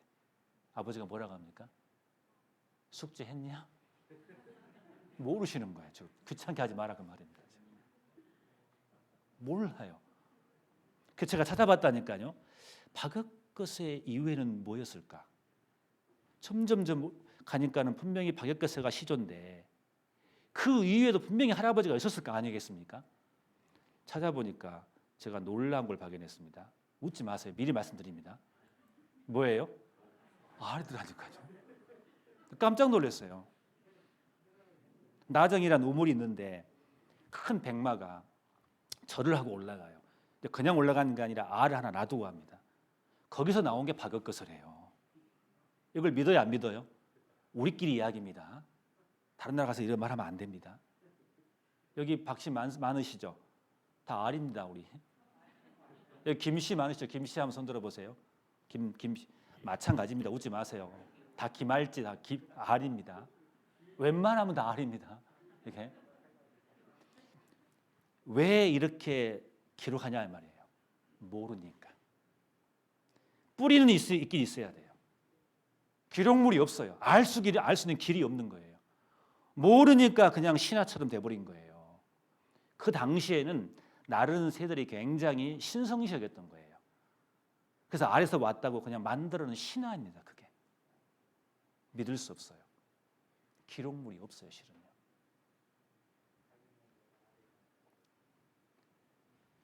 과거로 가면 갈수록 더 어려워요. 왜? 가까운 과거는 우리가 믿을 수 있습니다. 왜냐하면은 자, 박정희 대통령이 실존 인물이니까 아닙니까? 직접 보신 분 계세요? 혹시 이 중에서 직접 얼굴 보신 분 보셨어요? 다행이네요. 이때는 손 들지 마세요. 대부분은 안 보셨죠. 근데도 믿고 있죠. 그죠? TV를 보셨죠. 직접은 안 보셨을 거란 말이에요. 이게 직접 보신 분도 계시는데, 근데 직접 안 봐도 우리는 대부분 믿고 있습니다. 왜 그러냐면은 최근의 기록물들은 영상 기록이 있거든요. 가장 객관적이거든요. 그러니까 믿을 수밖에 없어요. 근데 점점 과거로 가면 갈수록 영상 기록물이 없어요. 그냥 글씨로 글로만 된 거예요. 더 과거로 가면 갈수록 점점 희미해집니다. 그게 역사의 한계라 그래요. 과거로 가면 갈수록 희미해집니다. 역사가. 기록물이 별로 없기 때문에. 미래는 어떻습니까? 더 심합니다. 내일 일을 모르잖아요. 한치 앞을 몰라. 물론 우리는 한 1년, 2년 뒤에 미래 일을 예측할 수는 있습니다. 대충 이렇게 역사는 흘러갈 것이다. 그렇지만 조금만 멀리 가면은 도무지 예측이 안 되는 게 미래입니다. 우리는 과거의 역사를 점점 멀리 가도 어렵고 미래도 마찬가지입니다. 한계를 가지고 있어요. 기록물이 없기 때문에. 그런데 여러분, 이 역사에 한계가 있는데 하나님이 보시는 역사가 있어요. 그걸 보고 성경에서 보는 역사, 하나님이 보시는 역사인데, 자, 예수님이 이 땅에 오셨습니다. 오시고 나서 지금은 2022년이 지났습니다. 하나님께서는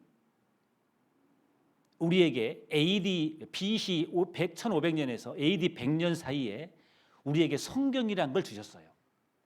이 성경책 속에다가 하나님은 과거의 처음부터 마지막까지를 문자 그대로 우리에게 주셨어요. 그게 성경이에요. 성경은 완벽한 역사책이에요. 하나님은 처음부터 아시기 때문에 처음부터 명확해요. 성경은. 그래서 이제 오늘부터 계속 역사를 배워볼 거예요. 여기 보시면은 성경 속에는 처음이 어땠고 그 다음에 어떤 일이 역사가 있는지 기록해 놓으셨고 증거가 확실합니다. 성경을 우리에게 주신 이후에 미래 역사를 기록했는데 이 미래 역사가 기록하고 그대로 성취되어 버렸습니다. 그래서 성경에 나와 있는 과거 역사는 어떤 역사가 있고 그리고 그 증거가 있는지 없는지, 성경에 나와 있는 미래 역사는 어떤 역사가 나와 있는지, 그 역사대로 그대로 이루어졌는지 이것을 살펴볼 거란 말이에요. 이게 정확히 맞다면은 이 성경은 보통 책이 아닌 거예요. 모든 인류를 처음부터 마지막까지 다 아시는 하나님의 역사책이라는 것을 인정할 수밖에 없을 겁니다. 두고 보십시오. 그래서 신명기 18장 21절 22절에 중요한 말씀이 있는데, 네가 혹시 심중에 이르기를 그 말이 여호와 이르신 말씀인지 우리가 어떻게 알려하리라. 사람들은 마음에 의심한다 그 말입니다. 이 하나님의 말씀이 정말 하나님의 말씀인지 어떻게 알겠느냐. 22절에 만일 선지자가 있어서 여호와 이름으로 말한 이래, 선지자는 하나님 말씀을 받아쓴 사람입니다. 하나님 말씀을 받아쓴 사람이 받아쓰기를 하나님께서 가라사대 하나님께서 말씀하시기를 이렇게 말했는데 정말 그것이 하나님의 말인지 어떻게 믿겠느냐 그 말입니다. 그렇게 말한 이래 증언도 없고 사건에 발생한 증거도 없고 성취함이 없으면, 그것이 이루어짐이 없으면 이는 여호와의 말씀하신 것이 아니요 그 선자가 방자의 한 말이니 너는 그를 두려워 말지니라 그랬습니다. 다시 거꾸로 말씀드린다면 이런 거예요. 성경에다가 하나님께서는 인류의 처음을 다 기록해놨고 인류의 마지막까지를 문자 그대로 다 기록했습니다. 과거 역사가 기록되어 있는데 그 역사가 사실은 증거가 나오고 미래 역사가 기록되어 있는데 그 미래 역사대로 다 100% 이루어져 버리면은 이것은 하나님의 말씀이기 때문에 두려워하라 그 말입니다. 왜 두려워하라 했을까요? 그 이유는 내일 모레 말씀 드려보시면 아십니다. 하나님이 살아계시면 두려워해야 됩니다. 보통 일이 아닙니다. 우리가 눈으로 보이는 세계가 전부가 아닙니다. 이 성경은 완벽한 역사책입니다. 두고 보십시오. 이것을 시간 되는 대로 하나씩 보여드리겠습니다. 자, 그러면은 사도행전 17장 26절에 사도 바울은 하나님을 소개할 때 이렇게 말했습니다. 인류의 모든 족속을 한 혈통으로 만드사 온 땅에 거하게 하시고 저희의 연대를 정하시며 거주의 경계를 하셨으니, 우리 하나님께서는 인류를 만드실 때 한 혈통으로 만들었다고 했습니다. 한 사람에서 나왔다고 했어요. 그리고 하나님은 연대를 정해놨다 했습니다. 연대를 정해놓으신 거예요. 무슨 뜻이에요? 하나님만이 처음과 끝을 아신다 그 말이에요. 그래서 성경책 속에다가 하나님께서 인류의 처음과 마지막을 고스란히 다 기록해 놓으신 거예요. 인간을 통해서. 그것을 하나하나 확인해 보겠습니다.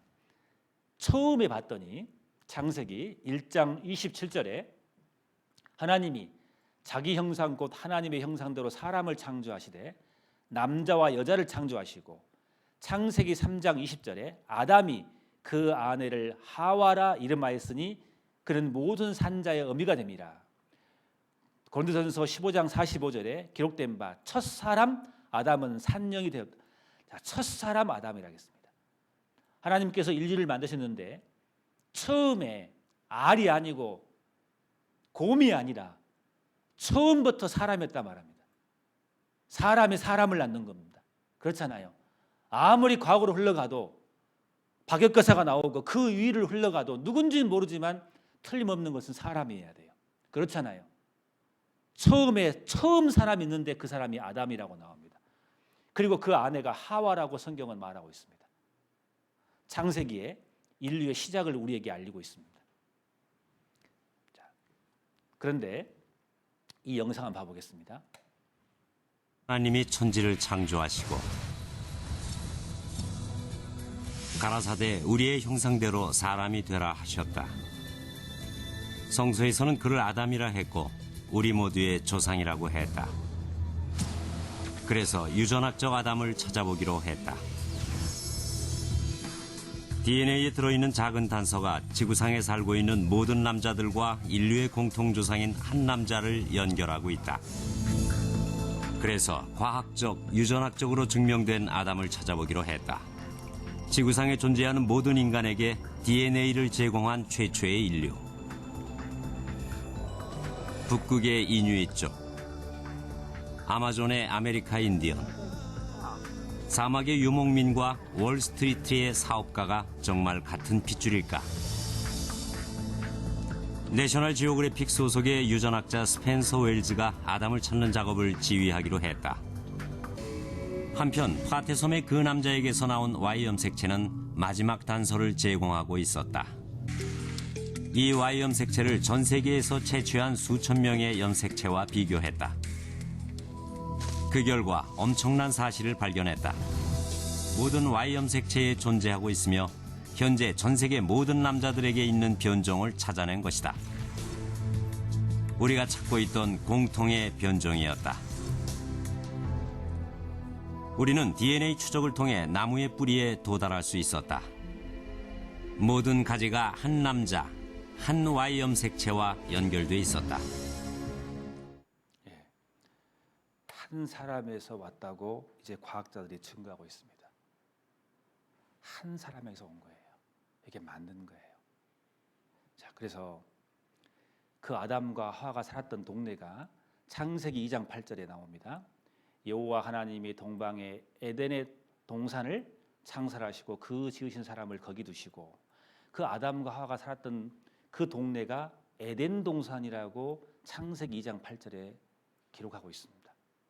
근데 그 에덴 동산 자리가 성경에는 자세히 나와 있는데, 여기 보시면은 자, 비송강이 있고 창세기 2장 11절에는 첫째 강이 비송강이고, 그 다음에 둘째 강이 13절에 기홍강이고, 셋째 강이 히데겔 티그리스 강입니다.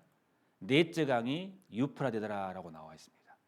그 에덴 동산 자리에는 비송강, 기홍강, 티그리스강, 히데겔인데 유브라데스강, 이 네 강이 끼고 있는 지역이 에덴 동산이라고 성경은 말씀하고 있습니다.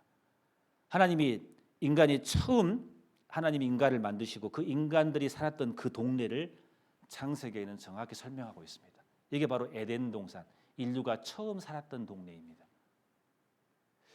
이 에덴 동산이 최근에 발견돼 버렸습니다.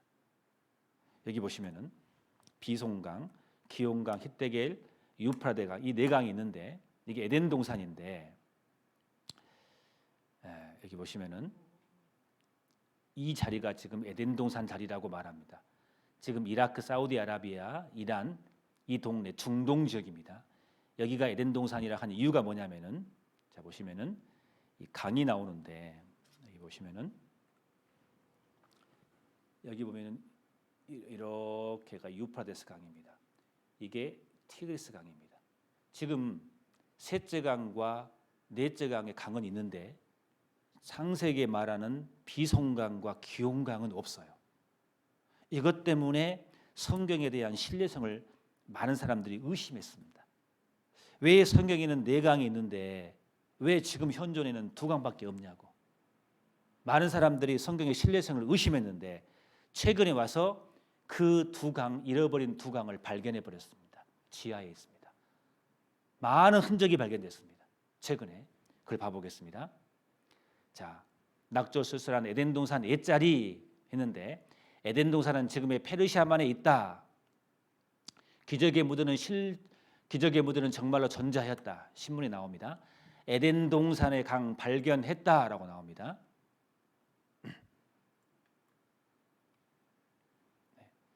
아이고 죄송합니다. 자, 여기 보시면은 콜롬비아가 고대강을 발견했다 했는데, 콜롬비아가 지나가다가 지하 5m까지 촬영한 사진을 찍어보니까 이런 큰 강줄기가 나오더라 그 말입니다.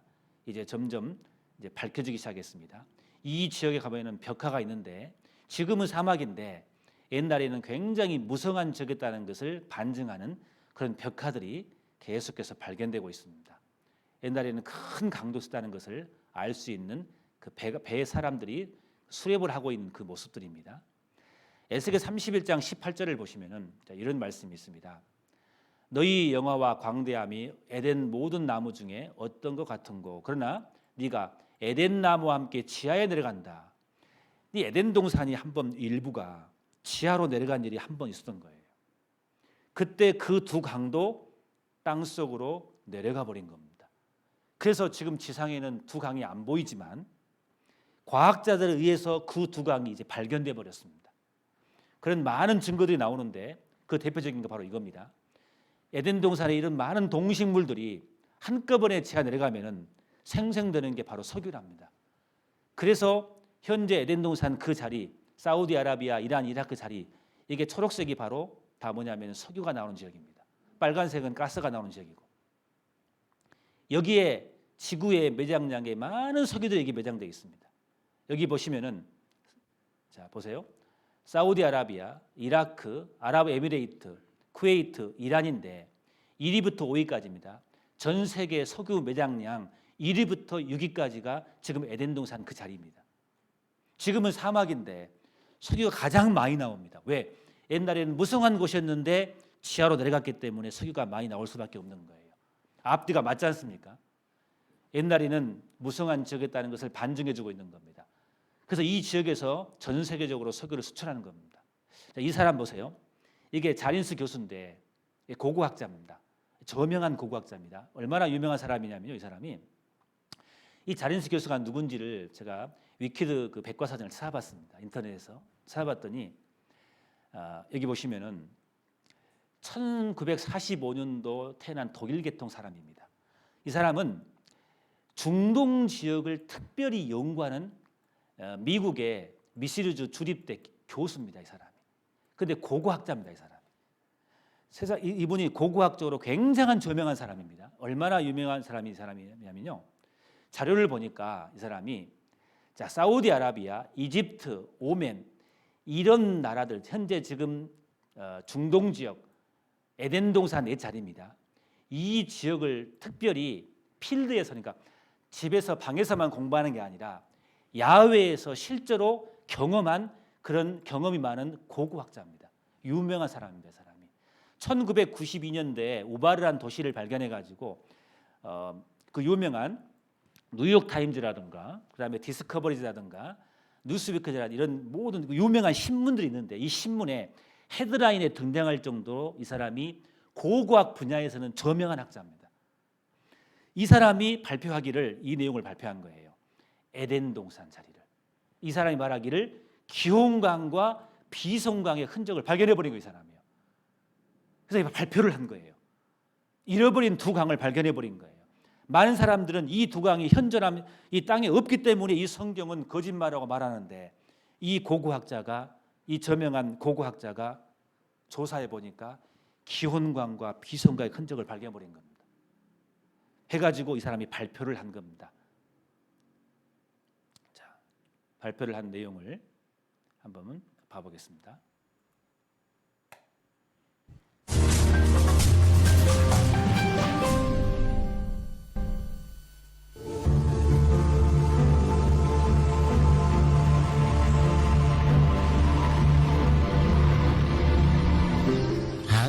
마침내 우리 시대에 발견된 에덴 동산은 3000년 성경 역사 속에서 베일에 쌓여 있었는데 그 신비가 30년의 인공위성 기술에 의해 드디어 밝혀졌다. 성경에서는 에덴 동산의 위치가 이곳의 근원이 되는 티그리스강과 유프라테스강과 다른 두 개의 강인 비송강과 기온강이 있는 곳이라고 묘사되어 있다. 그런데 문제는 현재 터키에 흐르고 있는 티그리스강과 유프라테스강은 시리아와 이라크에서부터 오는 강들과 근원이 틀리다는 것이다. 그리고 그곳에 비손과 기온강은 현재 존재하지 않다는 것이다. 그러나 고고학자인 지오르스 차린 교수는 이 수수께끼를 풀 수 있다고 믿었다. 그는 이 학자가 실제로 살아있는 것 같아요. 조사해 보니까 지금 1945년 태어나신 분인데 지금 살아계신 분입니다. 11년에 최초의 고대 인류 발생지를 찾기 위해 아라비아 반도를 여행하였다. 그리고 그는 사우디아라비아가 과거에 항상 사막은 아니었음을 밝혀내었다. 고대에는 아라비아가 지금보다 훨씬 물이 풍부했을 것입니다. 티그리스와 티그리스 강이 웨디 버튼 델타, 즉 아라비아의 배꼽인 지점으로 흘러서 만납니다. 실로 놀라고 엄청난 강의 흐름이 아라비아 지역에 물을 공급하였고 북동 아라비아까지 전개되었습니다. 그래서 저는 고고학적, 지리학적인 측면에서 더욱더 초점을 맞추기 시작했습니다.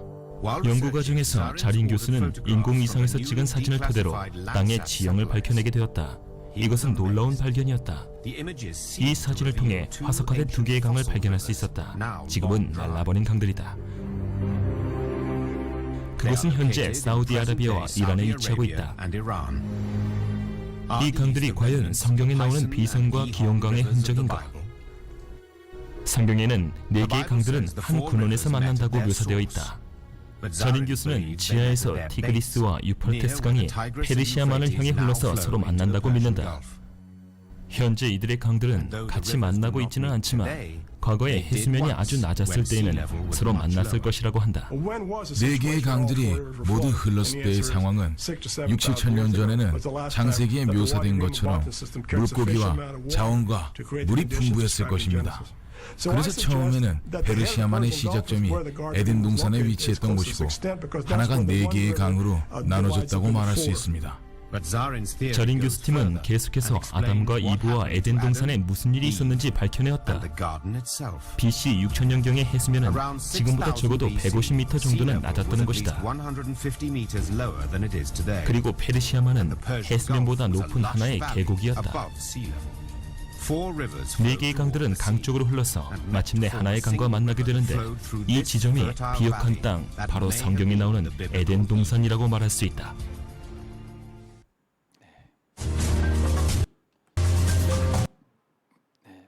에덴 동산이 고고학적으로 발견이 됐습니다.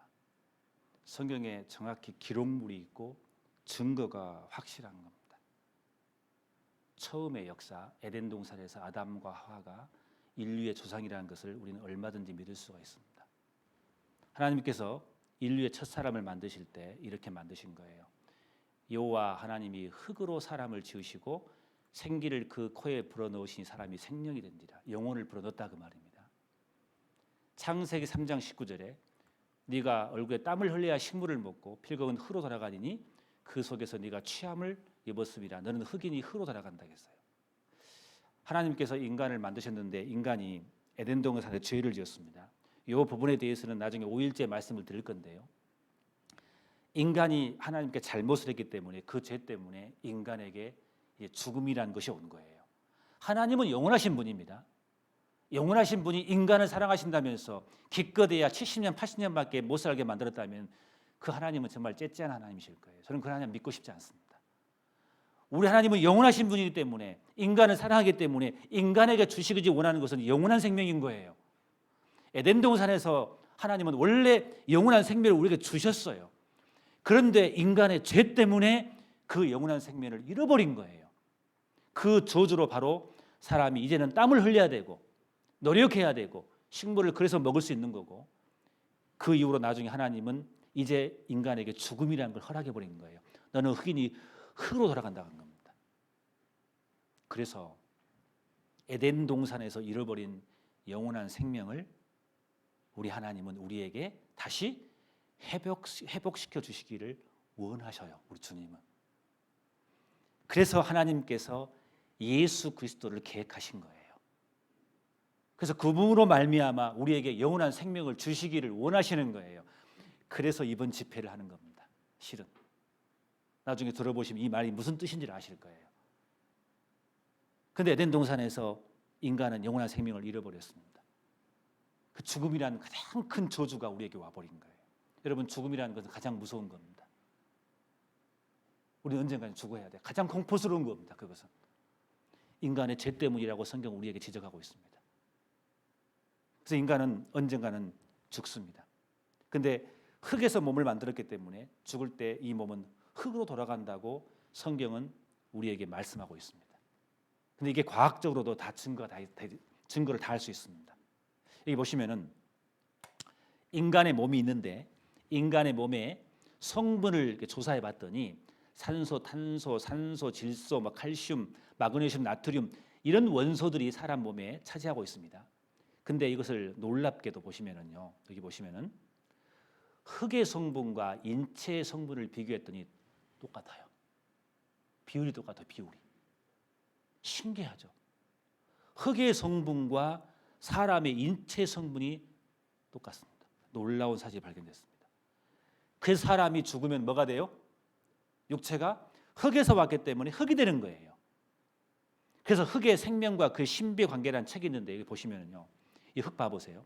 흙이죠. 제가 놀라운 걸 보여드릴 테니까 놀라지 마세요. 자, 이 흙에다가 같은 흙입니다. 이 흙에다가 자, 이게 무슨 씨입니까? 수박 씨를 심었더니 뭐가 나옵니까? 수박이 나옵니다. 같은 흙에다가 참외 씨를 심었더니 참외가 나옵니다. 같은 흙에다가 오이 씨를 심었더니 오이가 나옵니다. 같은 흙에다가 토마토 씨를 심었더니 토마토가 나와요. 같은 흙인데 신기하지 않습니까, 여러분? 또 저만 신기합니까? 왜 같은 흙인데 수박이 나오고 참외가 나오고 오이가 나오고 토마토가 나오냐고요. 이 흙 속에는 기가 막힌 성분이 들어있는 거예요. 흙에 생명이 있다고 하잖아요. 그 씨앗 속에 설계도가 들어있거든요. 그 흙의 성분을 뽑아가지고 그 흙에는 많은 색깔도 있고 영양분이 있는 거예요. 광합성 작용에 의해서 여러 가지가 같이 동시에 발동을 해서 수박이 나오고 참외가 나오고 오이가 나오고 토마토가 나온다니까요. 놀랍지 않습니까? 흙이 너무 신비스러운 거예요. 흙에서 모든 것을 만들 수 있습니다. 여러분 이 흙에서요. 어떤 아이는 이렇게 조잡한 그릇을 만들 겁니다. 어떤 아이들은 꼬맹이들은 조금 성장하면 어떤 아이들은 좀 그럴싸한 그릇을 만들 거예요. 조금 더 지혜가 있는 사람들은 정말 그럴싸한 작품을 만들 겁니다. 흙으로. 정말 더 기술이 좋은 사람들은요. 이 흙으로 청자 같은 걸 만들 수 있습니다. 다 뭐에서 왔습니까? 뭐에서 왔습니까? 흙에서 왔습니다. 흙에서 온 것 중에 여러분 놀라지 마십시오. 실리콘이라는 거 반도체 재료 실리콘 아시죠? 이 실리콘을 보면 재료를 보시면요. 실리콘의 자원이 풍부해 가격이 저렴하고 했는데 여기 보시면은 반도체 원료인 실리콘은 지구과학에서 산소 다음으로 풍부한 원소로서 흙, 모래, 돌멩이, 흙이라 그 말입니다. 여러분 실리콘은 어디서 옵니까? 흙에서 만드는 거예요. 흙에 기가 막힌 성분이 다 들어있는 거예요. 그래서 신토불이라고 합니다. 흙과 이 몸은 하나가 아니라 둘이 아니라 그 말입니다. 하나라 그 말입니다. 여러분 여기서 우리가 알 수 있는 게 뭡니까? 흙에서 많은 것을 만들 수 있습니다. 근데 어떤 사람은 조잡한 그릇을 만들고 어떤 사람은 실리콘을 만들어요. 무슨 차이입니까? 같은 흙인데 무슨 차이일까요? 능력의 차이인 거예요. 능력이 어떤 사람은 그 능력으로 그릇을 만들 수 있지만 어떤 사람은 기가 막힌 능력으로 실리콘을 만든다니까요. 근데 인간보다 훨씬 능력 많은 분이 계시다면 그분은 사람 만들고 말고요. 충분히 만듭니다. 그래서 흙의 성분과 사람의 성분의 인체 성분을 조사했더니 똑같다니까요. 하나님은 흙으로 사람을 만들 수가 있습니다. 신토불이라고 말합니다. 흙과 몸은 실은 둘이 아니라 그 말입니다. 충분히 가능한 겁니다. 신묘막정하게 만드셨습니다. 인간을 하나님께서. 내가 주께 감사함은 나를 지으심이 신묘막정하심이라. 주의 행사가 기이함을 내 영혼이 잘 아나이다. 하나님이 기가 막힌 솜씨로 신묘막정하게 인간을 만드셨다고 시편 기자는 말하고 있습니다. 이걸 안 거예요. 여기 보시면은요. 인류가 잠깐 잠을 자는 시간이 필요해서라는 연구 결과가 분류되지만 사실은 우리 몸에서 일어나는 모든 일에 관여하여 인체의 화학공장이라고 불린다. 천여 가지나 되는 효소를 통한 영양분의 물질 대사를 담당하며 해독과 면역작용, 호르몬 조절 등 간이 우리 몸에서 하는 일은 500여 가지나 된다. 간은 면역 기능을 담당함으로써 백혈구의 면역 기능을 돕는 고체를 만들어 항체에 붙잡힌 세균을 죽게 하기도 한다. 심장은 보통 성인의 맥박수는 1분에 70에서 80회 정도고 그 원동력을 제공하는 심장의 하루 박동수는 10만 번이 넘는다. 피는 실제 물보다 6배 진하며 피가 몸을 완전히 시간 관계상 심장 어디 있습니까, 여러분? 심장 여기 어디 있습니까? 심장 지금 뜁니까, 안 뜁니까? 왜 뛰어요, 심장이? 좀 뛰고 있습니다. 살아있는 한 심장은 계속 심장은 툭툭툭 뛰고 있습니다. 하나님이 그렇게 만드셨어요. 심장이 뛸 때마다 이렇게 1분에 있잖아요. 1분에 정확히 46초라는데요. 이 몸의 한 바퀴를 다 돕니다. 그 피가 심장이 펌프질하거든요. 근데 이 혈관이 얼마나 길냐면요. 혈관을 한 줄로 쭉 늘어뜨리면요. 지구 2바퀴 반이랍니다. 그 2바퀴 반을 1분에 한 바퀴를 돌아요. 엄청난 속도로 지금 피가 내 속에 돌고 있는 겁니다. 신묘막측하게 만드셨습니다. 이 피 하나만 조사해봐도 하나님을 믿을 수 있을 겁니다. 놀랍습니다. 이것은 우연이 될 수가 없습니다. 능력 많으신 하나님께서 만드신 거예요. 능력 많은 인간의 과학이 실리콘을 흙에서 만들듯이 능력 많은 하나님께서 흙의 모든 성분을 동원해가지고 신묘막측하게 인간을 만드신 거예요. 거기에 하나님 닮은 형상, 영혼을 우리 속에 집어넣어 주신 거예요. 그래서 우리 인간이 귀중한 겁니다. 첫사람 아담을 만드셨어요. 그렇게. 그 동네가 에덴 동산이었습니다. 그 자리가 밝혀졌습니다. 기록물이 있고 증거가 있습니다. 오늘은 시간 관계상 역사 첫머리만 배웠습니다. 내일부터는 더 많은 확실한 증거를 보여드리겠습니다. 역사를 주관하신 하나님, 처음과 나중을 정확히 문자 그대로 우리에게 설명해 주고 계십니다. 그걸 통해서 성경의 하나님은 확실히 살아있음을 인정할 수밖에 없을 겁니다. 그래서 이번에 말씀을 이제 처음 들으신 분도 계시고 기존에 믿고 계신 분도 계실 겁니다. 아무튼 다 괜찮습니다. 이번에 말씀을 들으시고 제대로 한번 배워보시게요. 정말 하나님께 살아계신지, 이 성경이 어떤 책인지 정말 객관적으로 내가 재판한다고 생각하고 말씀을 한번 들어봤으면 좋겠습니다. 재판관의 입장에서 말씀을 들어봤으면 좋겠습니다. 극히 주관적인 게 아닌 객관적으로, 이성적으로 말씀을 들어봤으면 좋겠습니다. 교회에 대한 선입관이 아마 이 중에는 어떤 분은 계실 겁니다. 교회에서 안 좋은 모습도 보셨을 겁니다. 저도 옛날에 그런 적이 있거든요. 어렸을 때 도시로 와서 교회를 옮겼는데 하필이면 그날 교회 목사가 교회에 헌금 갖고 도망간 날이었습니다. 제가 교회를 좋아하겠습니까? 교회 다니는 친구들을 만났습니다. 그 친구들이 저를 전도하려고 자기 교회 데려가려고 저를 유혹했습니다. 그들이 말한 말이 뭔지 아십니까? 교회 가면 여자친구 많다는 겁니다. 실망했습니다. 교회가 열장이 되어버렸습니다. 이상합니다. 교회당을 액세서리냥 생각합니다. 저는 그래서 그런 사람들을 많이 봤기 때문에 교회가 싫었습니다. 교회 교자만 나와도 싫었습니다. 하나님 믿기 싫었습니다. 하나님 못다고 전 저주했습니다. 그런데 이 성경을 배우는 가운데 하나님이 살아계시기를 저는 확실히 알게 되었습니다. 부인할 수가 없었습니다. 그리고 성경을 통해서 구원을 받고 나니까 하나님이 너무 좋으신 분이라는 걸 알게 되었습니다. 얼마나 좋으신지, 저를 얼마나 사랑하시고 따뜻한 분이신지, 나를 보호하신 분인지를 알게 되었습니다. 여러분도 이번 성경을 끝까지 참석함으로써 정말 따뜻하고 사랑이 많으신 그 하나님을 발견하시기를 간절히 원합니다. 대신 끝까지 참석하셔야 됩니다. 내일 도망가기 없기요. 부탁을 드립니다. 부탁을 드립니다. 네. 이미 알고 있다 할지라도 들으셔야 됩니다. 많은 분들은 끝까지 못 들음으로써 나중에 후회할 사람이 분명히 있을 겁니다. 만약에 계신 분들이 제 동생이고 제 누이고 제 형님이라면은 절대로 집에 안 보냅니다. 제가 오늘 날새기 하더라도 이 성경 가지고 제가 말씀을 할 겁니다. 제 가족이라면 절대 안 보냅니다. 너무나 확실하기 때문에 그렇습니다. 저는 하나님을 믿고 싶어서 믿는 게 아닙니다. 계시기 때문에 믿는 거예요. 증거가 확실하기 때문에 믿을 수밖에 없었습니다. 믿고 나니까 너무 좋더라니까요.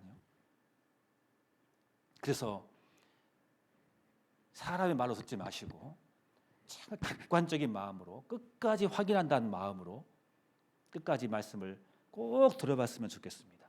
기도하고 마치겠습니다. 고마우신 아버지 하나님 감사합니다.